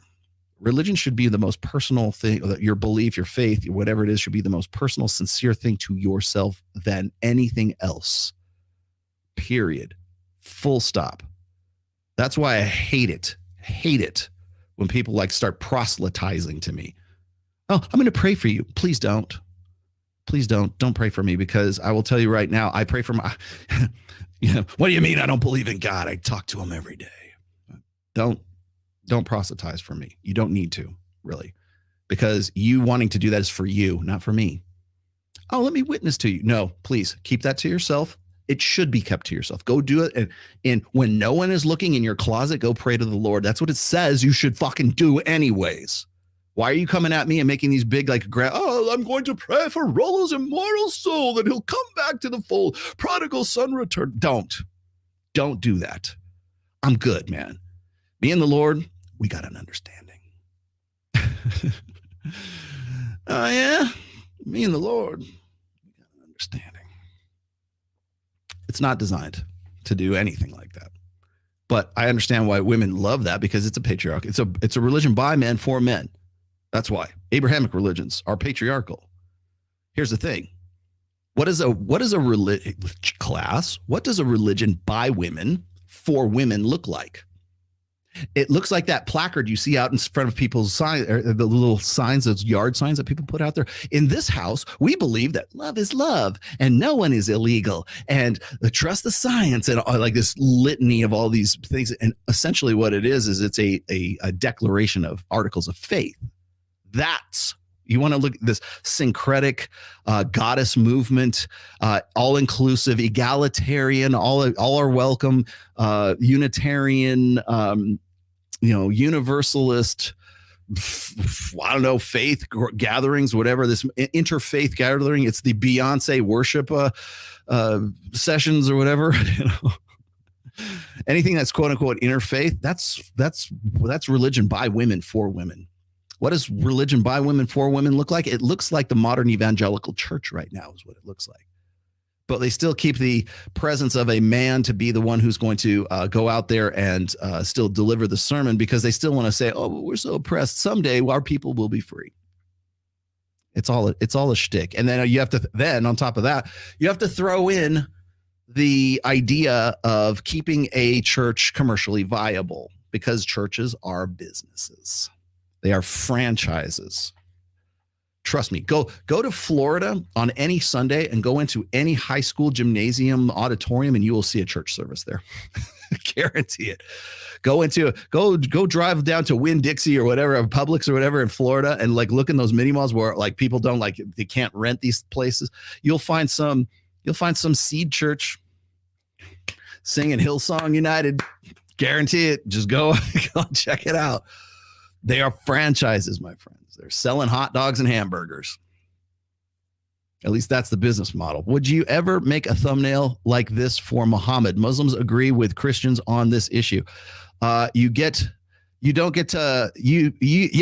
go after them. I do go after them. I just did a minute ago. I was just asking you, why don't you, like, if you're going to go and like gun down motherfuckers for creating a cartoon of the Prophet Muhammad, why are you not going after Andrew Tate and Sneeko? I think that's even a more egregious offense to that religion. Why? I just called that out just 2 seconds ago. Where were you? Oh, you shouldn't do this. Okay, well, fine. But here's the thing is, I'm not the one that dressed up like Jesus Christ. That was fucking Roosh. Not me. That was Roosh. You know who else is who's taking the Lord's name in vain? It's these dumb fuck kids like Chase and the rest of these guys who are out there trying to proselytize, and they're trying to like, wag fingers and thump Bibles at people, and they don't even believe it. They don't believe in a goddamn thing they're doing. That should be more offensive to you. Like, what is it? Was it in the, I don't know which commandment it is. I'm sorry, but like, thou shalt not take the Lord God's name in vain. Okay. That doesn't mean saying, God damn it, is a sin. It means that you are pretending to speak on behalf of God, although you are speaking on your own behalf. That's what that means. So when I see Chase and the rest of these other sons of bitches going, oh, those red pill guys say this, and this is what the Lord says. No, he's fronting for a brand, his franchise. He's using the Lord's name in vain to promote his fucking franchise. That should be more offensive to you than Roosh dressing up as Jesus Christ. But it's not. You want to come at me for like thumbnails and stuff like that? Go after those guys. Go after those dumb kids. Because personally, that's more offensive to me than anything else. There you go. What do we got? Howdy, Rolo. Howdy, class. How do you make your wife cry during sex? You really want to know? Call her and tell her. Nah. Very good. Very good. Wait, you get one of these, and they're gone. Malachite. Malachite is it's a mineral, isn't it? I keep Malachi. It sounds like Malachi. Don't be fooled by the so-called religious women. An emoji profile can be like the red dress in the Matrix. Actions versus words, both men and women and men. Thank you for your contribution. My son looks for danger. Once again, right. Tradcons and conservatives won't fight for men's reproductive rights or marriage reform. No, they won't. They'll scream all day and say, how come those red pill guys are against marriage? We're not. Those red pill guys always say X. No, we don't. Who are you fucking talking about? I don't know. Myron does. Myron just hit me up. What did Myron want to say? Oh, I told Myron not to worry about like these guys showing up because they won't show up. They're pussies. There's no bigger predictive framework than like scumbag grifters being pussies, and they won't show up.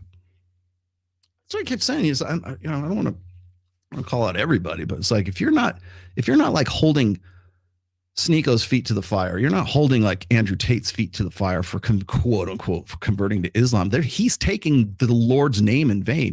Allah's name in vain.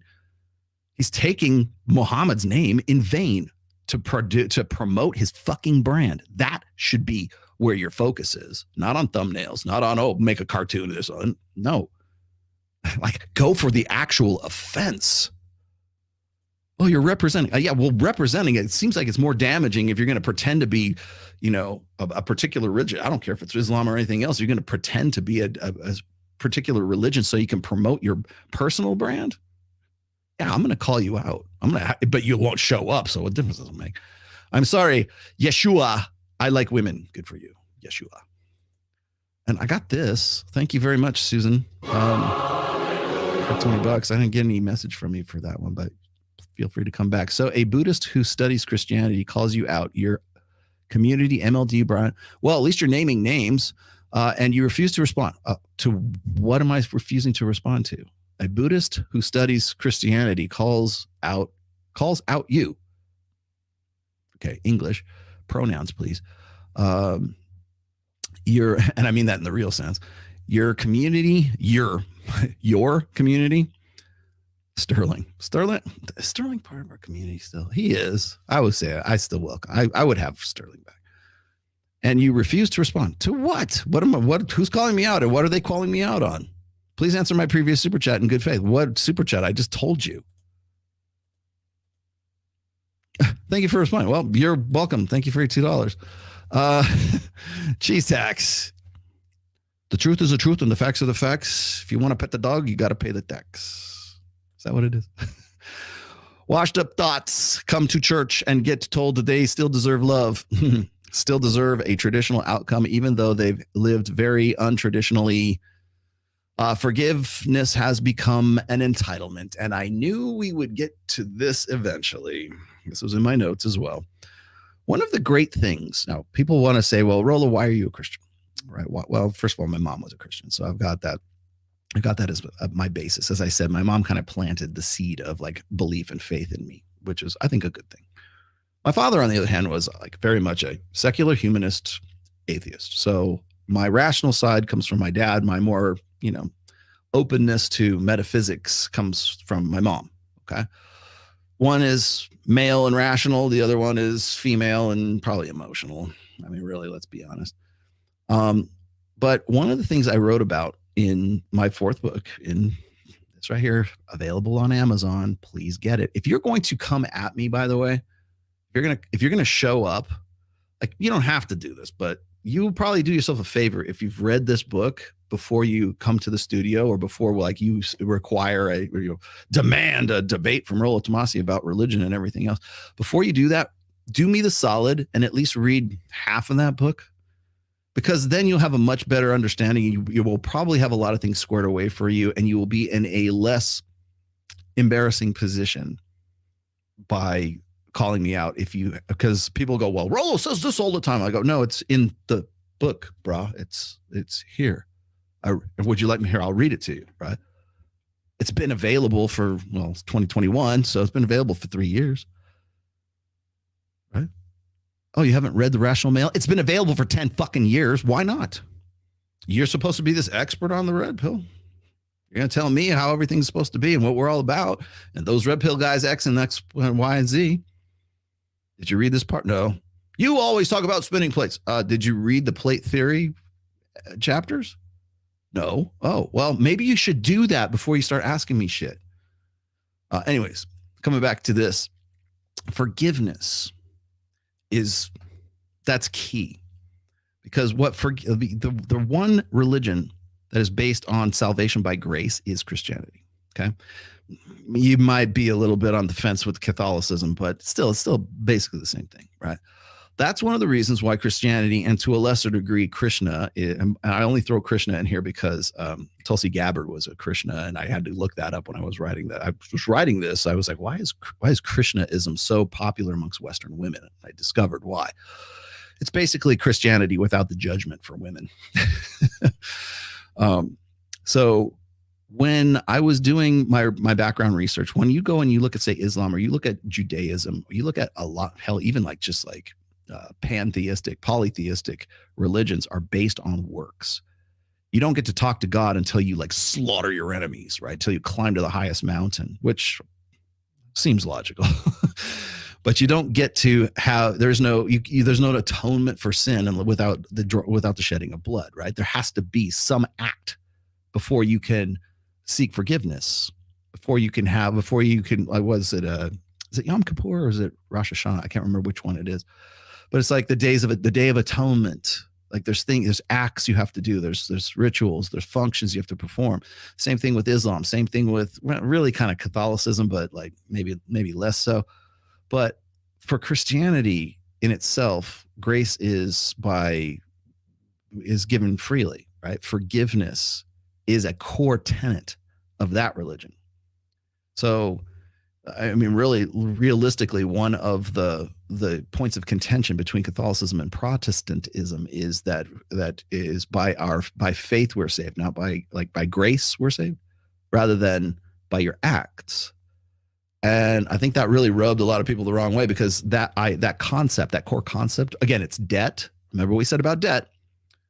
So the core concept is that you have debt, but it's like forgiven because you believed in Jesus Christ, and all of your debts are forgiven, and all of your Jesus died for our sins. There's no greater debt than that. You're going to go to hell, but Jesus stepped in. You had a debt to pay, and the Lord stepped in and said, no, not this one. And you go to heaven and not hell, right? You paid a debt. It's also a symbolic representation of male sacrifice too. Men are the sacrificial sex, and there's no greater sacrifice than dying for the sins of the world. One man God voluntarily martyred himself to atone for the sins of the world, right? Atonement and all that, debt. You got a debt to pay. You're going to go to hell if you don't pay this debt. And there's no fucking way you're going to be able to pay it. But by grace, we're saved. You believe in Jesus Christ, and all your debts are paid, right? You go to heaven by grace. But that rubbed a lot of people the wrong way, because it used to be like, well, you have to do these acts and do all this, perform these functions, these articles of faith and these acts of faith in order to get salvation. And once the Protestants come around and go, it's about grace. It's about forgiveness, like unconditional forgiveness. It's a gift. Oh, now you know why wars were fought over this, because I'll tell you, that probably ruined a lot of people's commercial interests as a result of that. So that's how you get plenary indulgences and all this other shit. Right? So, but Christianity alone, amongst certainly the Abrahamic religions, is based on forgiveness. And that's why it's popular with women who enter the Epiphany phase. Because by the time they get to 29, 30, 31 years old, and it's like, oh my God, I got to get right with God. I got to find the right guy. Oh, not you, mister. I'm doing this the right way this time. You know, I was so crazy in my college years. I had my fun. No fun for you anymore, mister. We need to get serious and get down to business. And if you're not ready to marry me in the next 6 months, then I'm going to need to move on, because I need to get right with the Lord. And this is where I'm at right now. And it's really just based out of necessity. It's making necessity your virtue. And nothing is more convenient for women in the Epiphany phase than a religion that is based on forgiveness of all the shit that she did when she was in her party years and her whole phase. Well, Jesus has forgiven her. Why can't you? That's fancy. That's why people go, well, how come women aren't just like flocking towards Islam? How come they're not flocking towards Judaism? Because there's no forgiveness in it. They got like, especially in a gynocentric social order where we keep telling women, don't judge me. Don't be so judgmental. You know, it's so judgy, judgment this and judgmentalism that. And they want to avoid judgmentalism like it's the fucking plague. Well, there's only one religion that really sort of lets you off the hook like immediately. And that's Christianity. And that's why women love it. And that's why you get Beth Moore. And that's why you get like women's ministry. And I'll tell you, you want some real franchises? Another thing that's mentioned in my book is women's ministry and all the conventions they go to, and they all write their own self-published books. It's just like the grifters that you see in the manosphere and in the tratosphere and everything else sphere. They're entrepreneurs too. And the reason why they do women's ministry is because they're not allowed to actually preach, because in the Bible it says that women aren't allowed to preach, although that's changing now too, right? You change the doctrine. That's how religions get assimilated. Islam, Judaism, Christianity, Catholicism, Mormonism, more and more these days too. If you name the religion, and I will show you where a gynocentric social order is changing, starting with the doctrine. Then the doctrine, after after a generation, that doctrine becomes part of the faith. Then it branches off into something new, right? So what happens if you want to destroy a religion, or if you want to assimilate a religion and turn it into something that's more palatable for your people, or your sex, or your race, or whatever else is you become a part of it, and then you slowly change the doctrine of it. And once you change the doctrine, which is the practices, right, then you change the faith itself. People go, oh, no, Lord, the word of the Lord will stand for forever. Well, not if there's no one left who still believes that. Religions are like memes. They live and they die by who remembers what the fuck they're supposed to do. That's why today in like sort of Western society, people are really upset because they think that the West is following its degeneracy and, oh my God, well, what is it? Enjoy the decline. We're on a hellbound train. Well, the reason why they're so upset about that is because if enough people finally say, okay, we're going to be poly, or we're going to do something completely different, or we're going to interpret the Bible this way officially, and everybody who used to interpret it the other way suddenly dies off, now the faith changes. And I'm not saying that actually happens. I'm just saying that that's the concern, that it could happen. So when I listen to Charlie Kirk say something like, oh, don't worry about it, we're all just going to have more babies than them liberals, and those progressives are going to die out and go extinct because they don't want to have children. Well, we just saw a 53-year-old woman who is definitely not having any children because she's already in menopause, or probably through it by then. And what's the big deal? She doesn't care. I don't care if she's liberal or conservative when she's not going to be producing any children that are going to carry those beliefs on into perpetuity. So when you hear Charlie Kirk say, well, we're just going to outbreed the liberals and the leftists, it's the same concept. It's like, well, there won't be anyone left to believe what they believe. And so therefore the world will be a better place because now only us will exist and they'll be gone and they'll be extinct. Which there was another group of Germans in the late 1930s who pretty much said the same thing, but they took matters into their own hands rather than just say, hey, let's fuck and have a lot of babies. Eugenics is something that can be achieved through a lot of different methods. So Peterson is brave when it comes to politics. Marxists defending speech. Well, brave is a relative word these days, but when it comes to relationships, he holds back because it's too unflattering and too close to home with the wife, daughter, etc. All females in his life. Yeah, that's the thing. When people say, would you go and see Jordan Peterson live? Yeah. And the first thing out of my mouth is, what happened to Michaela?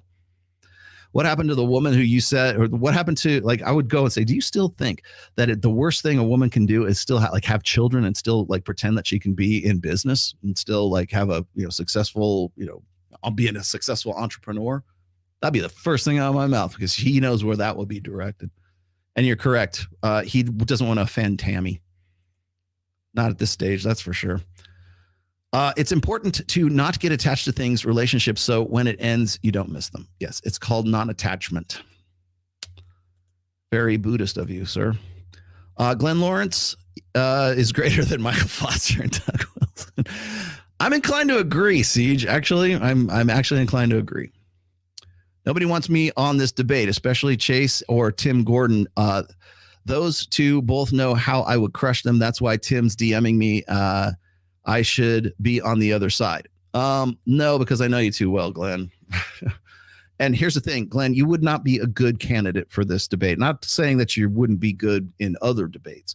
Because what happens is this, and you know this damn well as I do, is as soon as you start getting into a debate about the red pill and the praxeology and the stats and evolutionary psychology and sociology and evolutionary biology, and you get into anthropology and you get into all neurology and you get into endocrinology and everything else. Once you get into all the ologies and you start showing in no uncertain terms, here it is, black and white, here's the stats, here's what we're talking about, this is what we've been getting into. We're not trying to turn you away from the fucking Lord. We're just basically giving you this information and allowing you to sort of connect the dots yourself. They take that as if it is in some way heresy, and we're trying to turn people away from the faith because we're presenting this information. That's what it comes down to. And you know where we go from there? My God can beat up your God. Can Superman beat up Tarzan? That's what it comes down. It just devolves into this, eschatology and freaking numerology and whatever the fucking belief set is, right? Because we cease to have a conversation about facts, factual absolutism, and we devolve into moral absolutism. That's what we do. It becomes a talking past of one another because we can't decide on what's the winning move, because believers think that they win by making you a bad person. And empiricists think that they win because they prove their case and you don't have any counter arguments to it. And they go, nah, we won. You're a bad man, Rolo. Why? You're a Satanist. Well, why? Well, you told us something that conflicts with our faith, and therefore that's against God. So you must be for the other guy, because it's all binary thinking, of course. Right? And I go, no, I didn't. I told you what these are the facts. You know, we talk about childlessness. We talk about marriage. We talk about the dangers of marriage. We talk about, let's go get Jim Sexton in here and just run down the list of all these great things. And I've made my case pretty well, and you don't seem to have any counter arguments. I'm pretty sure I won the debate. No, you're a bad person. Like, I'm a bad person means they win the debate. And I say, you don't have a counter argument? I win the debate. But you know who wins the debate?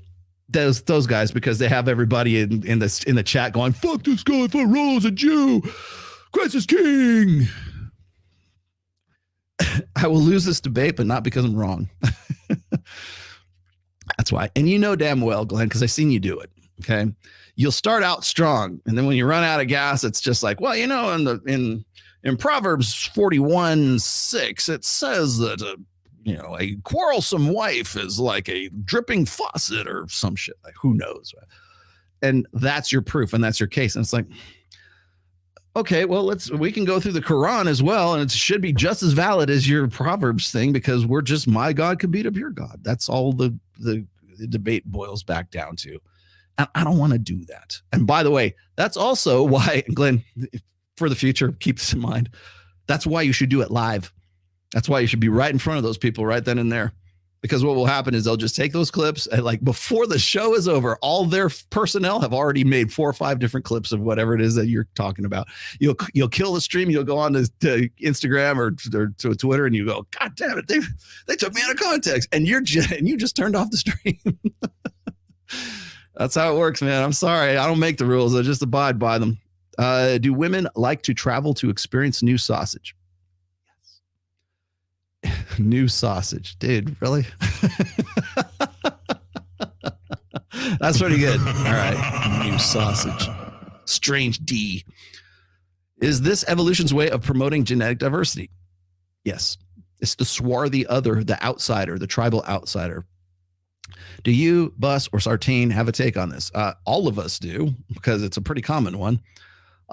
Women want strange. That's why they also like guys who are sort of the outsider bad boys, the guys who their dad would never approve of, because if you want the latent purpose, or do you want the reason why the woman thinks, right? The latent purpose is, of course, exactly what you said: genetic diversity, tribal diversity.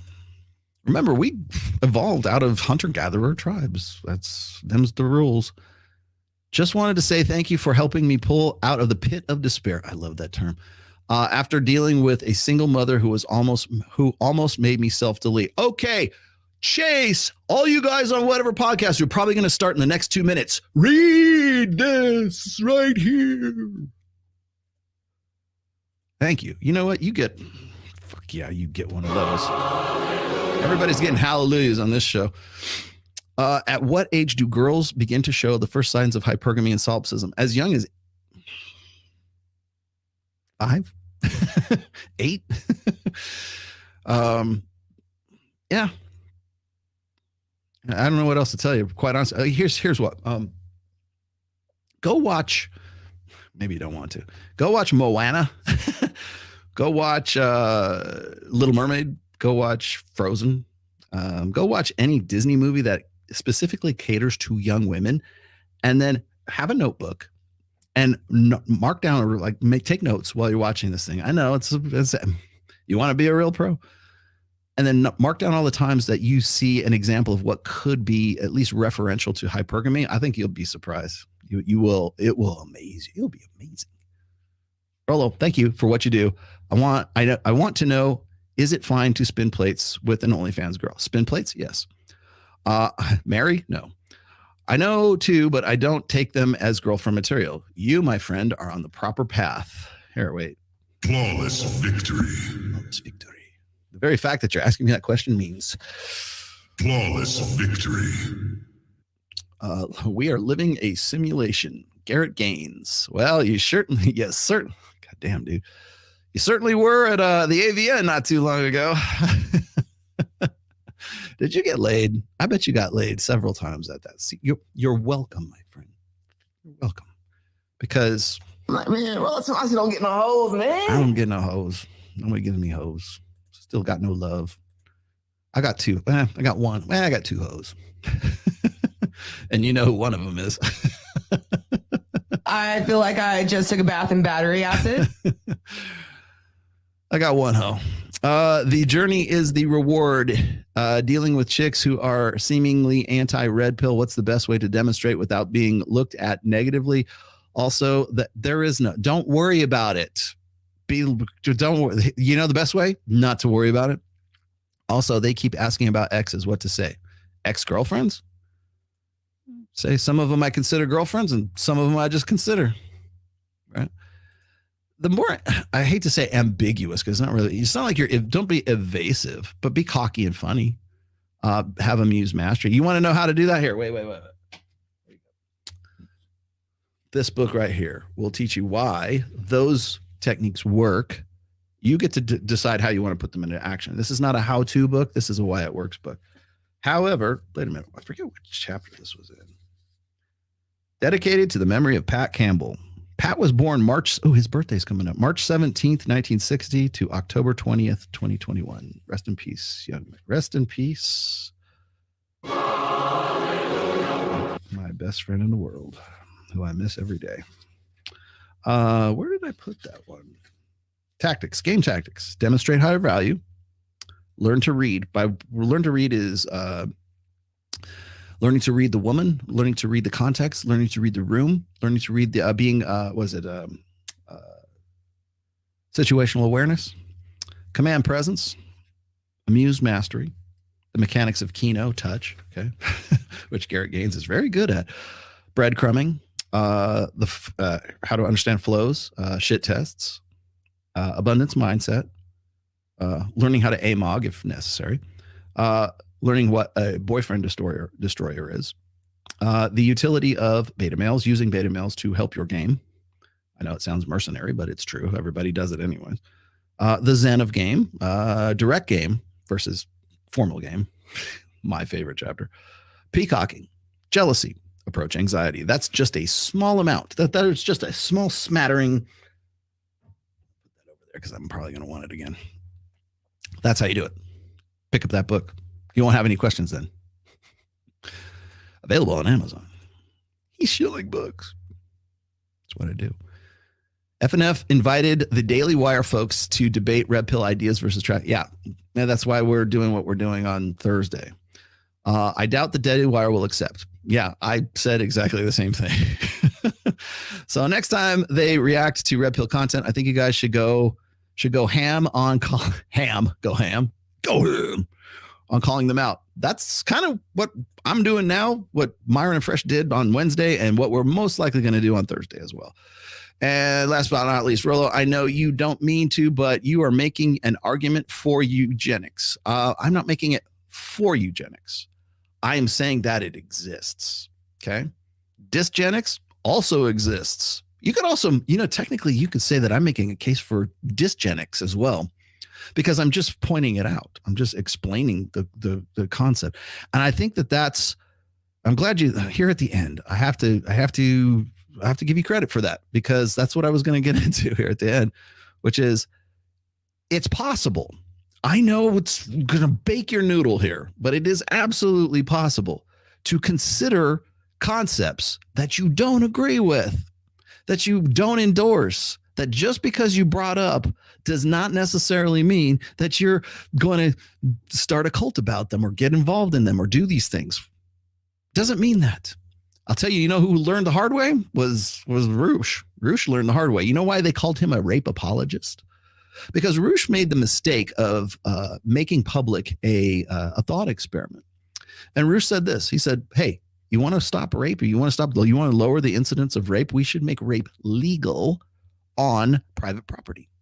That way, if a woman understands that before she goes home with the guy, or she goes somewhere that's, not public, I'm not saying a club, that's private property, right?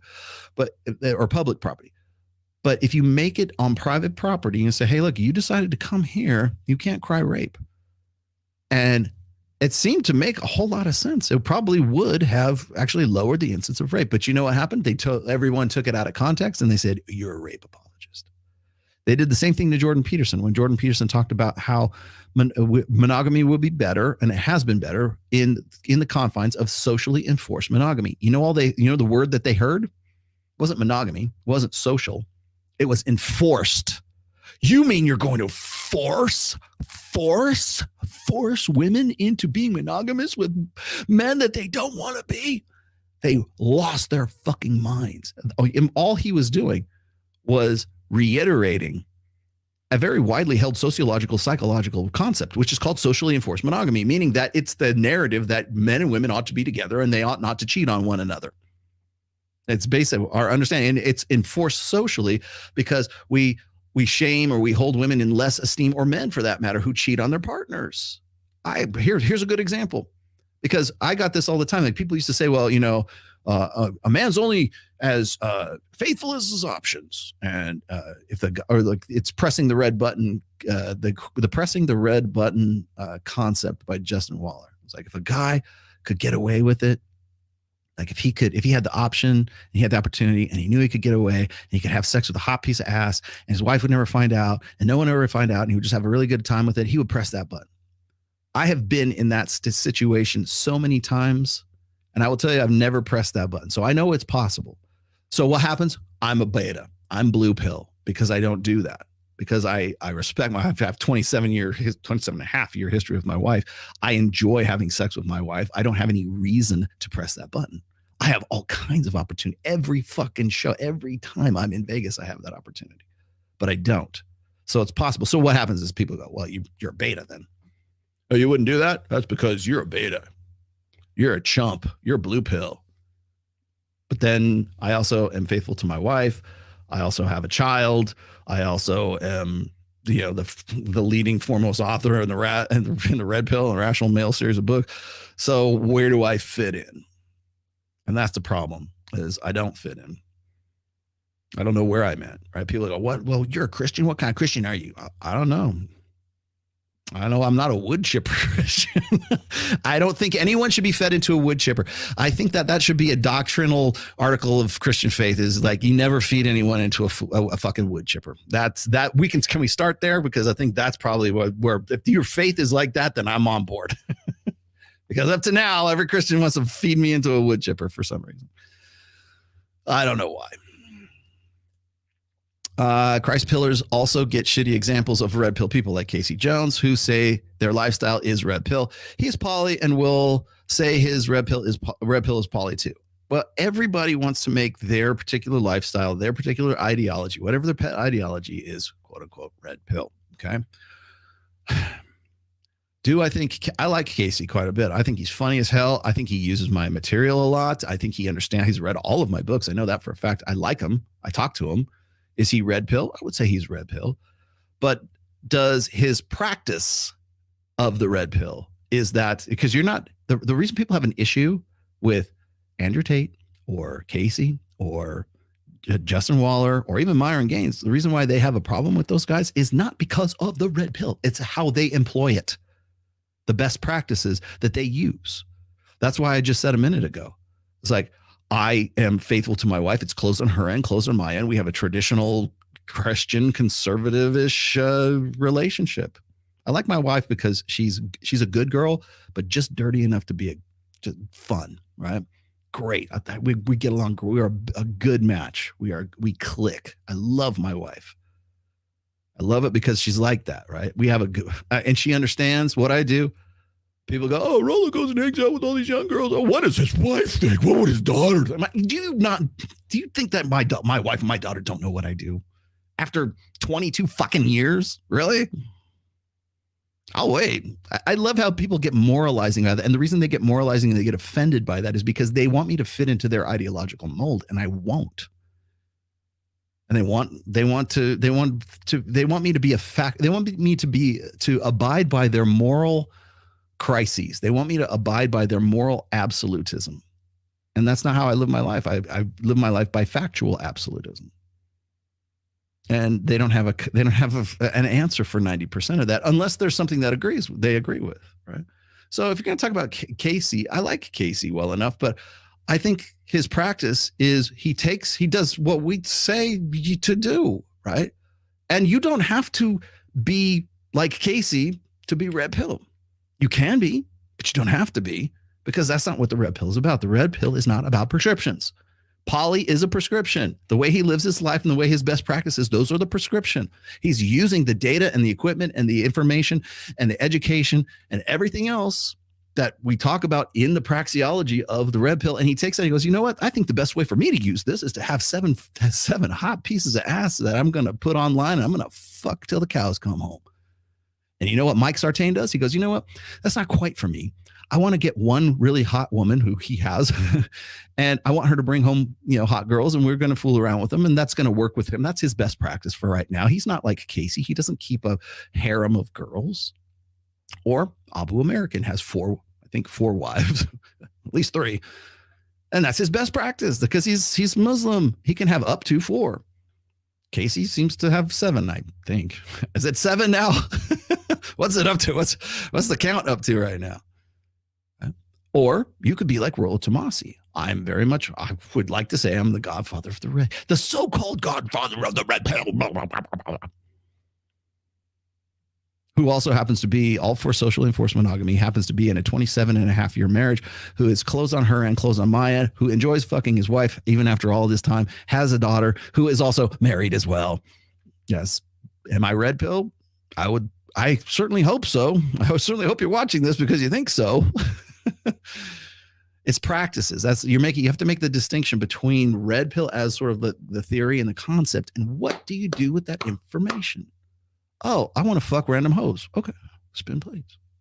No, I want to use this so I get a really good girlfriend, a solid girl. Okay, that's red pill too.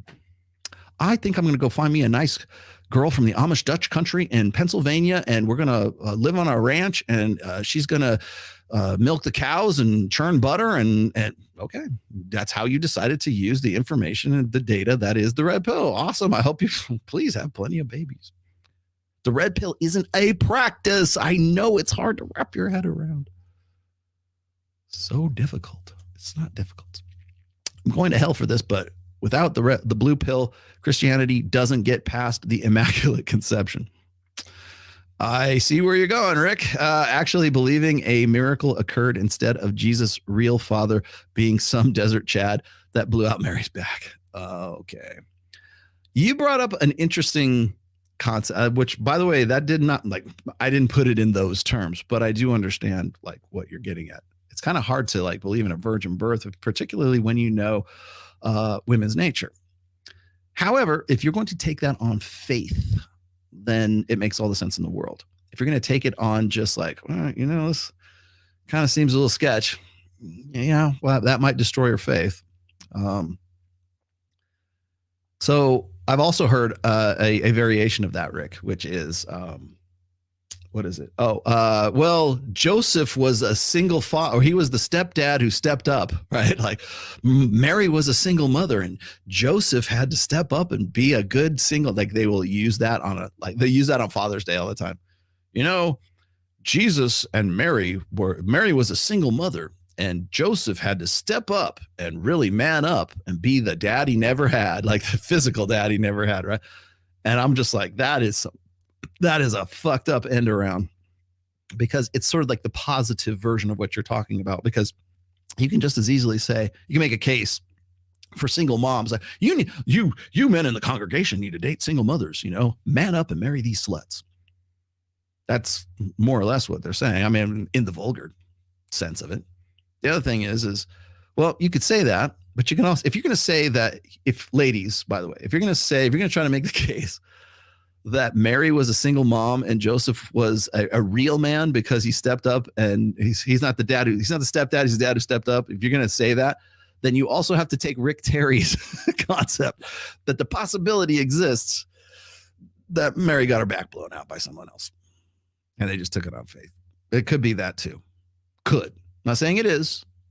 Just it's a thought experiment. I know. I'm not endorsing the idea because I happen to have the faith that that's not what happened. But it takes faith to do that. And do I have anybody else? One more here. Chuck the Painter. They treat religion as if it was a flex. They do, because they think they're because it's the ultimate flex. There is no flex, but to them, it's the ultimate flex. Just the choices you make and how you deal with the consequences. Thank you. If you look at the 7 deadly sins, they all correspond to biological imperatives for human beings. A lot of these women going to be begging for male validation once the draft kicks in. No, they're not, because they're going to be dodging like a freaking eel in the weeds. Women will never be drafted. You could take that to I will.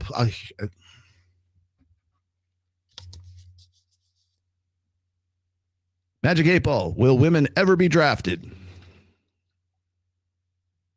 Signs point to no. It really said that too. Yes, you will never, ever see women drafted, conscripted. Guys, always remember that the relationship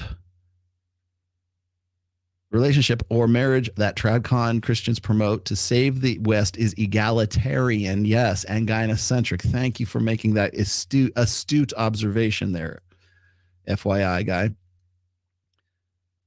The most feminist women you will ever meet won't look like Lena Dunham. They won't have underarm hair.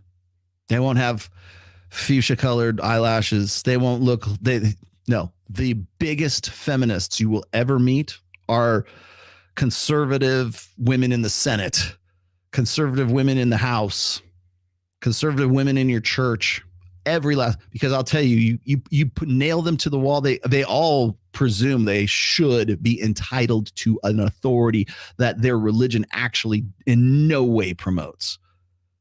I made a tweet today, and I don't know. I'm sorry. I waxed a little poetic on this one, but I made the case that, like, if you ladies, especially conservative ladies, if you're saying, oh, you got to allow your husband to lead, it's okay. You get some authority. Yeah, it's okay. But we know who's really in charge. Do I have those queued up? I might have those queued up. Oh, I don't have the umbrellas queued up. I have these illustrations that are in my book, The Religion. There are the umbrellas, right? There's the umbrella of God, and then there's the man, and then there's the woman, and then there's the children, and then there's the puppy dogs, right? In modern egalitarian and conservative feminism, it is God, then the woman, then the children, and then the man. Actually, maybe the dog, and then the man. And it goes up. Like, the man is the base of support for all of this stuff, but he takes his marching orders from the woman. Modern Christianity is based on feminism. It is. Because if mama ain't happy, God ain't happy. Listen to, and this is in modern evangelical churches predominantly, but there's this idea. And by the way, Doug Wilson, like, I will go dig up the Dalrock quotes from Doug Wilson saying exactly this. If mama ain't happy, God ain't happy. If your wife ain't fucking you, it's because you're doing something that God doesn't want you to do. Your wife would want you if you were faithful, if you prayed hard enough, if you did better, if you took on more responsibility, if you showed up at your kids' soccer games, whatever it is, whatever would make mama happy makes God happy. She becomes the liaison. She becomes the mediator between man and God. If you are in that church, run. Get the fuck out. Get out. That's the problem. She's the problem. The pastor who relies on tithe checks from a female congregation that you're probably cutting and she's delivering. Get out. She's not a Christian. Yes. Get out. Seen it too many times. It's all one big gaslight, as Stardust says. You know, Stardust, thinking ape, I would love to have that conversation, but I would need you there live. Be like me. It worked for me. It's not TRP. It's not TRP. Yeah. It's about using the tools to become whatever you want to be and live life on your own terms. It's scary for many. Yeah, that's why. The thing you want to know, Nuke, the thing about it is that when people sort of take the red pill, right? When they unplug from the matrix, it's almost like it's a scary proposition for them, because now they have to figure out how to live in a new paradigm, and they just don't know. It's like it's new territory. They don't know where to go and what to do with themselves. It's very difficult. And last but not least, I got Bender in here. Not what I meant. Oh, sorry. I mean, the men that don't get drafted are going to be the ones that women don't want to be with. Yeah. Maybe. Mary at the foam can party in Cancun. Did they have those in the Middle East? I don't know. Maybe. Ron, geez, everybody's coming in at the last minute. You're absolutely right about the biggest feminists being conservative women in the church. Growing up in a church where wives were assigned or assisted 2 of her daughters to terminate pregnancies. Yeah, well, I'll tell you what's funny is I think this was like before Tommy Lahren decided to go like full retard, but there was a time where everybody really wanted Tommy Lahren to be the heir apparent to Ann Coulter. And they really held her in high esteem. And she had that kind of, snarky kind of attitude. Sorry. Until she made some statement about how she was pro-choice. It's like, and everyone at Fox was like, get out, you're done. Another food for thought when dealing with a woman who leads. Remember, you have no authority because you will play the role of Mr. Mom or hire maid or babysitter. Christ Pill wants people to get their car license because some people speed. Yes, I think that's what people used to say. What is it like? Tradconism, traditionalism is just progressivism driving the speed limit. So that will be it for me. That's my story. Unless you guys insist on like giving me a whole shit ton more of these things. Here, what did you say? It's like the 80s TV series V. I am joining the aliens. You guys get like, when we get down to the 3-hour mark, you guys get real clever. I think it's because you're exhausted. Anyway, speaking of exhausted, I have to go remove some, like about 10 feet of snow out from my backyard. So you'll have to excuse me right about now. Before I go though, Jesus. Well, that's good news. This just in. Our good friend, I feel like I just took a bath in battery acid. Tiffany, who is my success story, who has left the industry of pornography, is just enrolled in real estate school. Bravo. Well done. Another life saved, salvation by our Lord and Savior, Rollo Tomasi and the Red Pill. Saving hoes from theyselves. Save the hoe from herself. Well, I'm a whore. Tradcon Utopia is not your utopia. They lost the fight. What makes you think they'll win the rematch? They won't. Because there is no rematch. They're just riding this train until November 6th. Tradconism, it was destroyed by an unreversible process. They're offering to save society for their children, not for you. Thank you for $20. I'll hand that promptly over to Ned. All right, guys. Thank you for watching today. I'm going to get out of here. Don't forget, though, don't forget that Thursday, 4 p.m. Pacific, 7 p.m. Eastern, it will be on this channel. It will be on the Access Vegas channel. Please watch it on that first because I'm trying to get the numbers up on that. It will be on Mike Sartain's channel. It will most likely be on Fresh and Fit as well. So check that out. It's going to be across multiple platforms. We have myself, Myron Gaines, Fresh Prince CEO, and wait. Fresh Prince CEO. And myself, Mike Sartain, Andrew Wilson. And if Aaron, if you want to be a part, you're more than welcome. And any Tradcon that decides to have a sack up, grab his nuts, and actually show up, you're more than welcome to show up. Chase, come on down.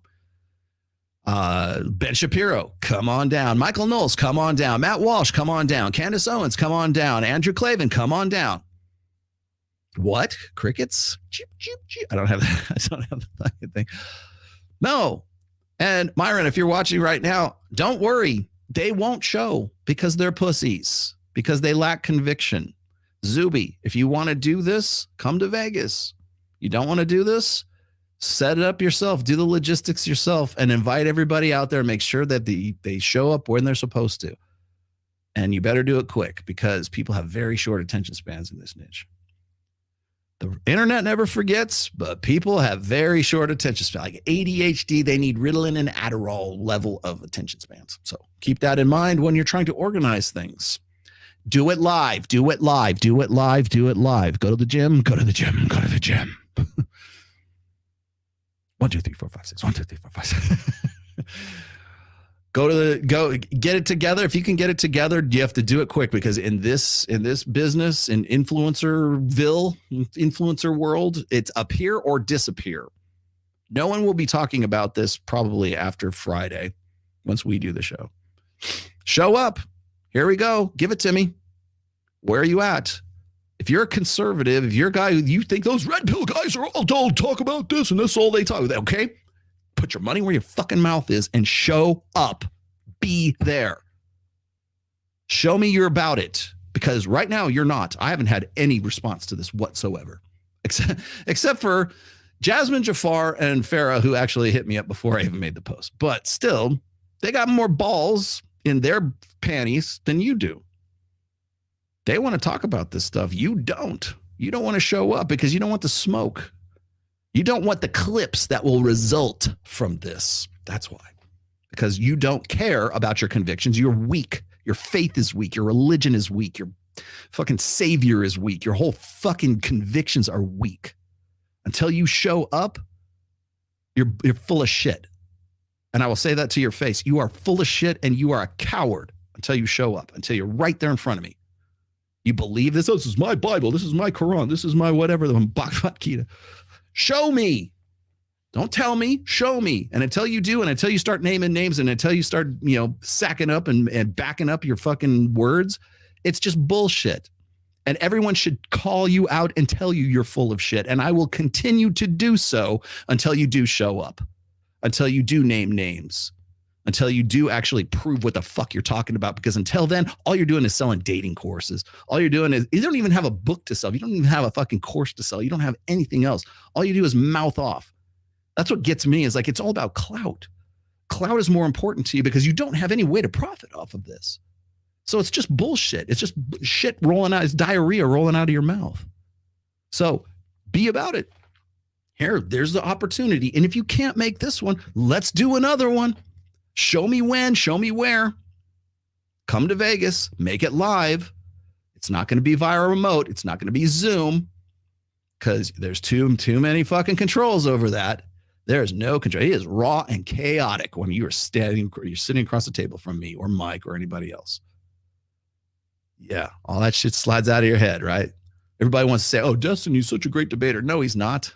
Take this out of his hand, like they did like Shapiro did on Lex Friedman. He crumbles, collapses. He relies on his fucking his forums. People feeding him the information. If he doesn't have it, he's dead in the water. You know it just as much as I do. Take that away from him. Have clearly defined topics. Have clearly defined objectives for the debate. Make it a formal fucking debate. Give people time limits. Really? You want a debate? Look at how they do it in Congress. You have to yield time. You have to actually have there. You got to be done. And you got 5 minutes to say what you're going to say. And then you got like 2 minutes to follow it up. That's it. Be able to say it and be able to know your shit, or just get off the fucking stage. Go back to your constituency. Do it. Show me. Otherwise, you're a pussy. I'll call you out. I'll tell you right now, you guys are fucking pussies. Nobody's hit me up, and I'm calling you right now. No one. Chase, you're a pussy. All the rest of you guys, Michael Knowles, NDA, man, you're a fucking pussy. Until you show up in fucking Vegas, you're a pussy. Got it. Good. I'm done. See you guys later. Don't forget Thursday. Thursday is it, and then Babes in Toyland right after that, and I will see you then.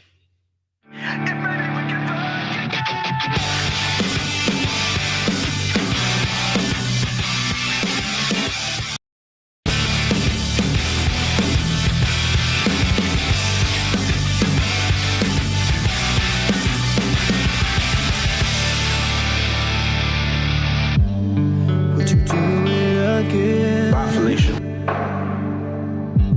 I need to feel you on top of me. It was my first time, but I was just a kid when we met and went to bed. It was my first time. What do you expect from me? I'm breaking up the rules now in the game. I've got some new tools. Please do the same. Time came by and went over like a matchbox stereo. Time to keep my thoughts now, let go. Bound to keep me up all night. Emotional damage.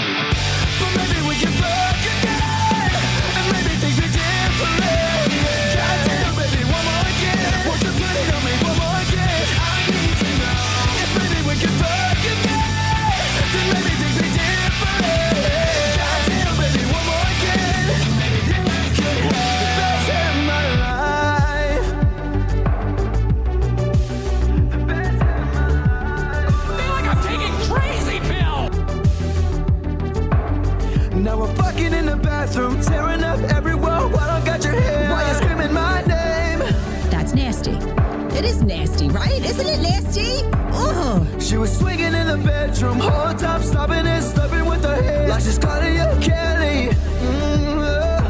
Well, I'm a whore.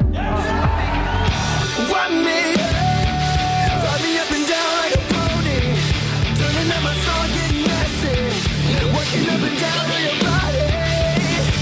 Run me up and down like a pony, turning up my song on your body. Baby, we'll get down to it all night. Maybe we can fuck again, and maybe things be different.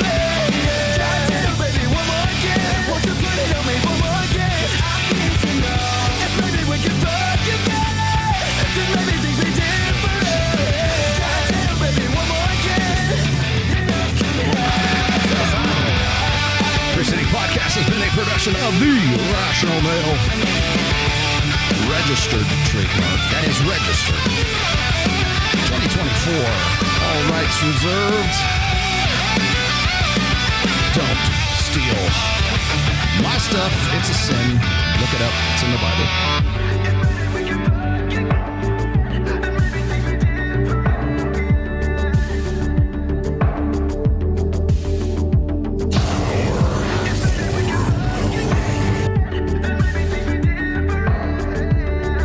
Well, sometimes you don't get no hoes, man.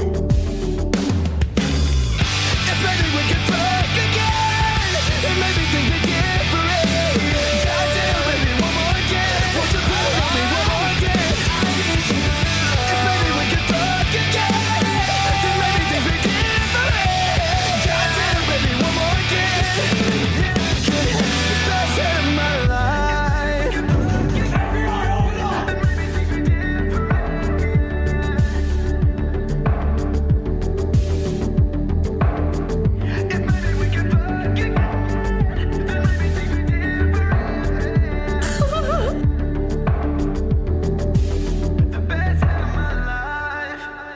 I feel like I just took a bath in